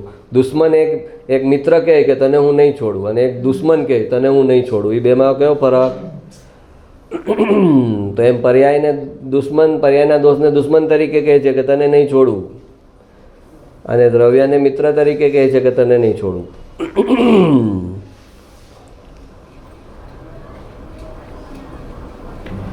દ્વિસ્વભાવી વસ્તુ, ગુરુદેવ આત્મધર્મ મેગેઝિનમાં આવેલું. આ વસ્તુમાં એક સામાન્ય સ્વભાવ છે અને એક વિશેષ સ્વભાવ, એટલે કે એક દ્રવ્ય સ્વભાવ અને એક પર્યાય સ્વભાવ. એમ 2 સ્વભાવ એક સાથે વર્તે છે. વસ્તુ કેવી છે? આખી 2 સ્વભાવથી મળેલી છે. દ્રવ્ય સ્વભાવ બી છે જે શાશ્વત છે, જે 3 કાળ ટકી રહે એવો સ્વભાવ છે, એ દ્રવ્ય સ્વભાવ છે, ધ્રુવ દ્રવ્ય. અને પછી સમયે સમયે જે પર્યાય થાય છે એ પર્યાય સ્વભાવને કારણે થાય છે. વસ્તુમાં એક સામાન્ય સ્વભાવ અને એક વિશેષ સ્વભાવ, એટલે કે એક દ્રવ્ય સ્વભાવ અને એક પર્યાય સ્વભાવ. એમ 2 સ્વભાવ એક સાથે વર્તે છે. તેમાં સામાન્ય દ્રવ્ય સ્વભાવ તે પર્યાયનું કારણ નથી. એટલે કે ધ્રુવ દ્રવ્યને કારણે પર્યાય થતી નથી. પર્યાયને કારણે પર્યાય થાય છે. પર્યાયના ષટકારકથી પર્યાય થાય છે. એ પર્યાયનો સ્વભાવ છે. તેમાં સામાન્ય દ્રવ્ય સ્વભાવ તે પર્યાયનું કારણ નથી, પણ વિશેષ રૂપ એવો પર્યાય સ્વભાવ તે પર્યાયનું કારણ છે. સામાન્ય દ્રવ્ય સ્વભાવ પોતે જો પર્યાયનું કારણ હોય તો તે સામાન્ય સ્વભાવ સદાય એકરૂપ રહેનાર હોવાથી પર્યાયો પણ સદાય એકરૂપ જ થવી જોઈએ, પણ એમ નથી. ધ્રુવ આપણે કહે છે ને એવું ને એવું છે, એવું ને એવું છે, તો જો એને કારણે જો પર્યાય થાય ને તો પર્યાય પણ એવી ને એવી એક સરખી જ થાય. જુદી જુદી ન થઈ શકે પર્યાય. સદા એકરૂપ એના પર્યાયો પણ સદા એકરૂપ જ થવી જોઈએ, પણ એમ નથી. પર્યાયો વિવિધ થાય છે, તેનું કારણ પર્યાય સ્વભાવ છે. તે પર્યાય રૂપે થવાની યોગ્યતા રૂપ પર્યાય સ્વભાવ છે. તત્સમયની યોગ્યતા એ આપણે જે કીધું એ તત્સમયની યોગ્યતા અનુસાર પર્યાય થાય છે. એ તત્સમયની યોગ્યતા એ પર્યાયનો સ્વભાવ છે. તે પર્યાય રૂપે થવાની યોગ્યતા રૂપ પર્યાય સ્વભાવ છે ને એકરૂપ રહેવાની યોગ્યતા રૂપ દ્રવ્ય સ્વભાવ છે.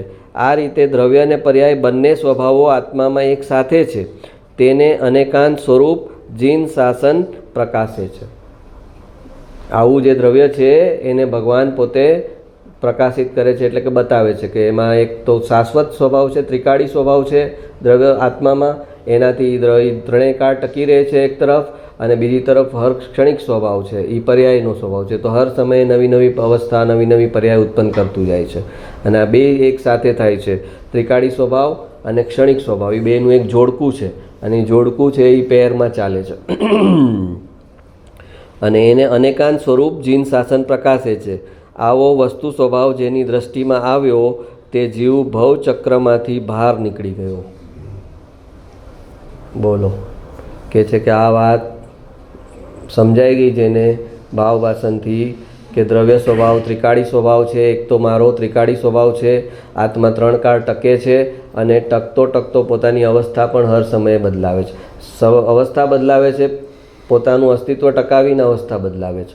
એવો ને એવો રહે છે એક તરફ, અને બીજી તરફ અવસ્થા બદલતો જાય છે.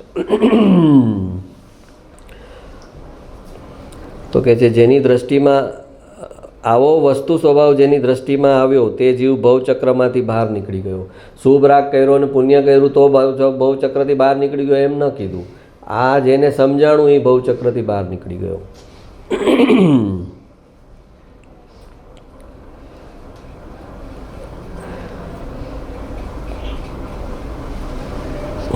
પૂજ્ય બ્રહ્મચારીજીના બોધમાંથી, મરણની ખબર નથી કે ક્યારે આવશે, તેમ છતાં જીવ ધારે કે મારે મોક્ષે જવું છે તો ભલે આજીવિકા માટે સમય કાઢવો પડે, પણ જેવી નવરાશ મળે ત્યારે સત્સંગ કરે. બોલો, નવરાશ મળે ત્યારે. પણ અમને નવરાશ નથી મળતી ને. એને શું લખ્યું? નવરાશ મળે તો. છોકરાને કે નવરો પડે તો ભણવા બેસે, પણ મમ્મી હું નવરો જ નથી પડતો, વિડીયો ગેમ, ટીવી, બહારનું રમવાનું, નવરાશ જ નથી મને, તો હું ભણવા ક્યારે બેસું? તો કહે છે કે તેમ છતાં જીવ ધારે કે મારે મોક્ષે જવું છે તો ભલે આજીવિકા માટે સમય કાઢવો પડે, પણ જેવી નવરાશ મળે ત્યારે સત્સંગ કરે. જીવનમાં શું કામ કરવું છે એ પહેલેથી નક્કી કર્યું હોય તો સારું થાય, ચોક્કસ થાય. બધાને માટે નિવૃત્તિની જરૂર છે.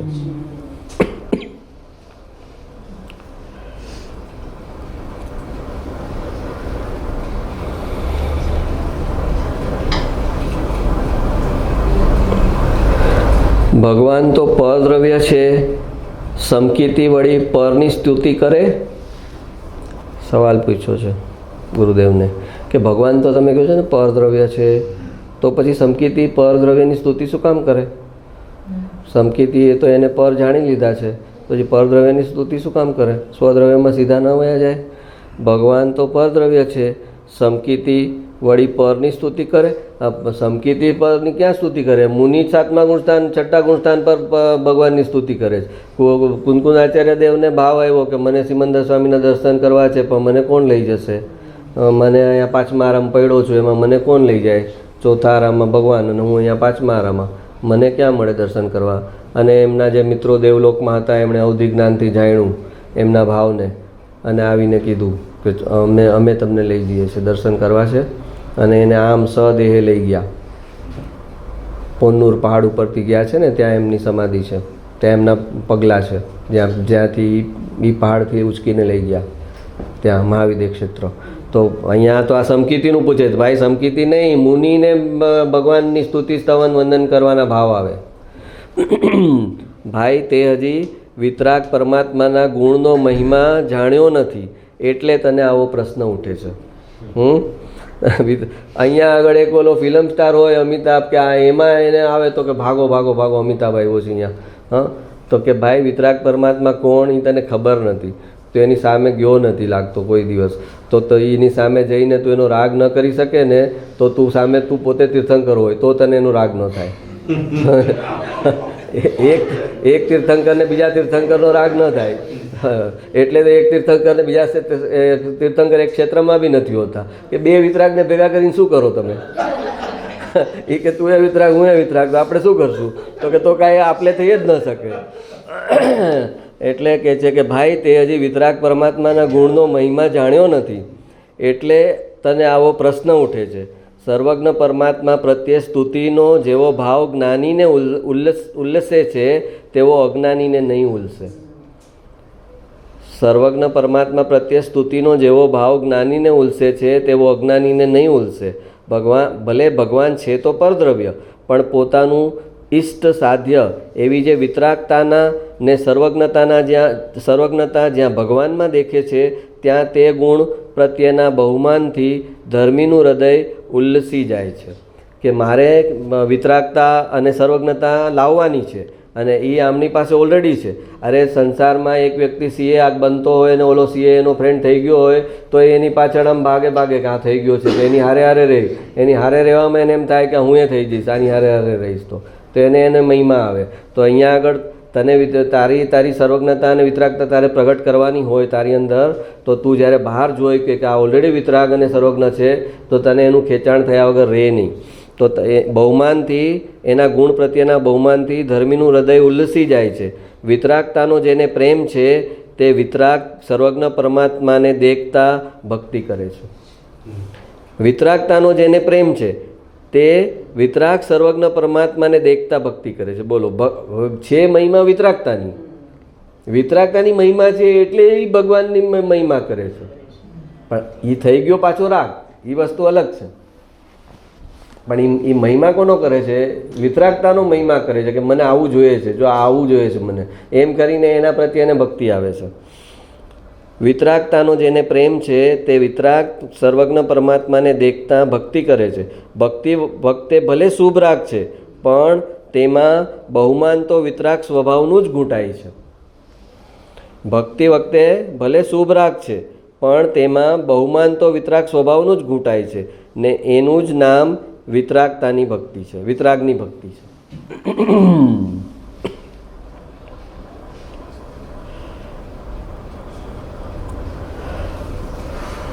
સમ્યક દર્શન થયું કે જ્ઞાની જીવને તરત જ મુનિપદ કેમ થતું નથી? સમ્યક દર્શન થયું કે જ્ઞાની જીવને તુરત જ મુનિપદ કેમ થતું નથી? ગુરુદેવ, આત્માથી હઠ ન કરે કે મારે ઝટ મારું કામ કરવું છે. સ્વભાવમાં હઠ કામ ન આવે. આત્માથી હઠ ન કરે કે મારે ઝટ મારું કામ કરવું છે. સ્વભાવમાં હઠ કામ ન આવે. માર્ગ સહજ છે. હઠથી, ઉતાવળથી, અધીરજથી માર્ગ હાથ આવતો નથી. સહજ માર્ગને પહોંચવા માટે ધીરજ ને વિવેક જોઈએ. ઋષભદેવ ભગવાન જેવાને 83 લાખ પૂર્વ સુધી ચારિત્ર દશા ન હતી. આપણે ઘણીવાર લીધું છે કે 83 લાખ પૂર્વ સુધી એમને ચારિત્ર દશા ન હતી. અને ભરત ચક્રી જેવાને પણ 77 લાખ પૂર્વ રાજ્યપદ અને 6 લાખ પૂર્વ ચક્રીપદ હતા. બોલો, ભરત ચક્રી જેવાને પણ 77 લાખ પૂર્વ રાજ્યપદ ને 6 લાખ પૂર્વ ચક્રીપદ હતા. એ જાણતા હતા કે અંદર સ્વરૂપમાં ડૂબકી રૂપ એકાગ્રતાનો, ચારિત્રનો પુરુષાર્થ નથી, તેથી હઠ કરતા ન હતા. બોલો, ઋષભદેવ ભગવાન જાણતા હતા કે હું સ્વભાવમાં એકાગ્ર લીન હજી થઈ શકું એમ નથી. બંધ આંખનું ધ્યાન કરી મુનિની જેમ જઈ શકું એમ નથી. હજી મારામાં એ લેવલની એકાગ્રતા નથી થઈ હજી. તો 83 લાખ પૂર્વ સુધી સંસારમાં રહ્યા. ગુરુદેવ પોતે કહેતા ને કે બેન જેવી ધ્યાન કરવાની મારી પાસે નથી કેપેસિટી. એ તો બેઠા કલાકો પોતાની અંદર વયા જાય છે. આપણે તત્વ અભ્યાસ કરીએ છીએ, શાસ્ત્ર અભ્યાસ કરીએ છીએ, મતિસુદ્ધ જ્ઞાનમાં આપણું ડૂબે, ધ્યાન કરવામાં આપણે હજી પાછળ છીએ. જ્યારે ગુરુદેવ જેવા જો એમ કહેતા હોય કે ધ્યાન કરવામાં હું પાછળ છું, ત્યાંમાં આપણા જેવા અહીંયા જરાક સમજ્યા ને કે લગાવો ધ્યાન. હા,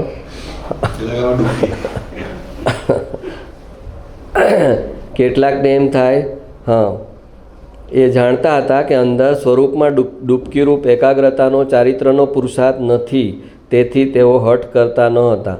કેટલાકને એમ થાય કે સમ્યક દર્શન થયું પણ ચારિત્ર લે નહીં તો શું કામનું? પણ ભાઈ, અંદર સ્વભાવમાં હઠ કામ ન આવે, સહજ પુરુષાર્થથી અંદર જવાય છે. આ વાત સમજવા જેવી છે.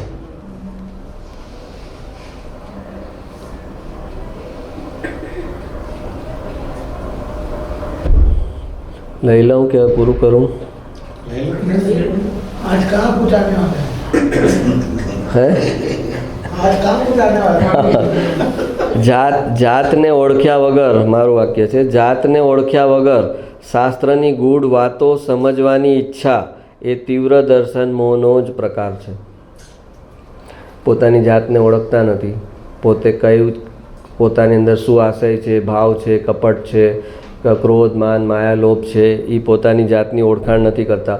પણ સમયસાર સમજી લઉં, પ્રવચનસાર સમજી લઉં, પ્રવચનસારની ટીકા છે, સમયસારની ટીકા સમજી લઉં, પછી ઓલું 50 ટીકાએ સમજી લઉં, અષ્ટપાઉટ સમજી લઉં, એમ શાસ્ત્રનું ઊંડું ઊંડું નિયમસાર સમજી લઉં. તો કે એ પોતે પોતાના, એ જીવ પોતે પોતાના દર્શન મોહનીય કર્મના ઉદયને જ વેદી રહ્યો છે. એનું દર્શન મોહનીય કર્મ ઉદયમાં છે. એકનું દર્શન મોહનીય કર્મ ઉદયમાં હોય તો એ કહે કે હું મુકેશ અંબાણી બનું, બિરલા ટાટા બનું, બહાર બધું ખેડાણ કરે. અને એકનું દર્શન મોહનીય ઉદયમાં હોય તો એ શાસ્ત્રમાં ખેડાણ કરે. ફરક એટલો. પણ બંનેને દર્શન મોહનીયનો ઉદય છે. અને એને લાગે છે કે હું ધર્મ કરું છું, શાસ્ત્ર વાંચું છું. પણ એ ધર્મ કરે છે, પણ એ પોતાની જાતને ઓળખ્યા વગરનો ધર્મ કરે છે. પોતાના પરિણામની તપાસ કર્યા વગર શાસ્ત્રમાંથી આત્મા વિશે સમજે છે. આત્માને નથી સમજતો. આત્માને અહીંયા સીધો નથી સમજતો પોતાના પરિણામ દ્વારા. આત્મા વિશે જાણે છે શાસ્ત્રમાંથી. તો એ આત્મા વિશે જે જાણવાનો મોહ ઉત્પન્ન થાય એ તીવ્ર દર્શન મોહનો પ્રકાર છે. થર્ડ પાર્ટી સમજી લે છે. હા, હવે લાસ્ટ છે. દ્રવ્ય દ્રષ્ટિ જિનેશ્વરનું વાક્ય છે, ગુરુદેવનું.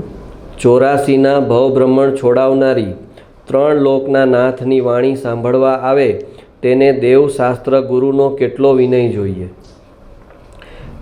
સ્વર્ગેથી ઇન્દ્ર આદિ દેવો ભગવાનની વાણી કેટલા વિનય ભક્તિ ને નર્માસથી સાંભળે છે. બોલો, ઇન્દ્ર જે છે એ એક અવતારી છે, અને છતાં ભગવાનના આવતા પહેલાં સમોસણમાં પહોંચી જાય કે ભગવાન આવે પછી સમોસણમાં જઈએ તો ભગવાનનો અવિનય કર્યો કહેવાય. ટીચર ક્લાસમાં આવે એ પહેલાં સ્ટુડન્ટ આવીને બેસી જાય, એ વિનય ઇન્દ્ર પાડે સમોસરણમાં. કે ભગવાન સમોસરણમાં આવીને સીટ ઉપર બેસે એ પહેલાં જઈને પોતે બેસી જાય. સ્વર્ગેથી ઇન્દ્રાદિ દેવો ભગવાન, અને ભગવાન પોતે સમોસરણમાં કહે કે આ ઇન્દ્રભાઈ આવતા ભાવમાં મોક્ષમાં છે, એક અવતારી છે, સમ્યક દ્રષ્ટિ છે. સમ્યક દ્રષ્ટિ છે, એક અવતારી છે. હવે શું લેવાનું છે એને ભગવાનના સમોસરણમાંથી? કાંઈ લેવાનું છે? છતાં બેસે છે ને. જે પોતે જે થવાનો છે એનું ખેંચાણ એને થાય કે મારે સિદ્ધ થવાનું છે ને. ભગવાન તો સિદ્ધ થઈ ગયા, આર્યનમાંથી હમણાં સિદ્ધ થઈ જશે, તો એનું એને ખેંચાણ થાય, ત્યાં જ જઈને બેસવાની ઈચ્છા થાય એને. 84ના ભવભ્રમણ છોડાવનારી 3 લોકના નાથની વાણી સાંભળવા આવે તેને દેવશાસ્ત્ર ગુરુનો કેટલો વિનય જોઈએ. સ્વર્ગેથી ઇન્દ્રાદિ દેવો ભગવાનની વાણી કેટલા વિનય ભક્તિને નર્માસથી સાંભળે છે. ઓલું ગલુડિયું બેસે એમ બેઠો હોય કે ઇન્દ્ર 32 લાખ વિમાનનો ધણી ગુરુદેવ કે, અને ભગવાનની સામે આમ ગલુડિયું બેઠું એમ બેઠો હોય ભગવાનની વાણી ઝીલવા માટે, રાંકો થઈને. સ્વર્ગેથી ઇન્દ્રાદિ જીનવાણી સાંભળતી વખતે શાસ્ત્રનો વિનયને બહુમાન રાખવા જોઈએ. શાસ્ત્રને નીચે મુકાય નહીં, શાસ્ત્રની ઉપર કોણીનો ટેકો દેવાય નહીં, પગ ઉપર પગ ચડાવીને શાસ્ત્ર શ્રવણ કરવા બેસાય નહીં, રૂમાલ કે પાના આદિથી હવા ખવાય નહીં, ઝોલા ખવાય નહીં, પ્રમાદથી બેસાય નહીં, વગેરે વગેરે કેટલાય વિનય બહુમાન ભક્તિ હોય ત્યારે તે જીનવાણી શ્રવણની પાત્રતા છે. વ્યવહાર પાત્રતા જેમ છે તેમ તેને જાણવી જોઈએ. પછી અહીંયા નિશ્ચય ન લાવાય તારે કે એક દ્રવ્ય બીજા દ્રવ્યનું કાંઈ નથી કરતું ને, તો પછી એક દ્રવ્ય બીજા દ્રવ્યનું અડતું પણ નથી ને, તો પછી શાસ્ત્ર મેં અહીંયા ઓલા ડબલ બેડ પર મૂકી દીધું તો શું વાંધો છે? એ તો અડતુંય નથી ડબલ બેડને. તો કે ત્યાં નિશ્ચય ન લાવ વચ્ચે. વ્યવહાર પાત્રતા જેમ છે તેમ તેને જાણવી જોઈએ. है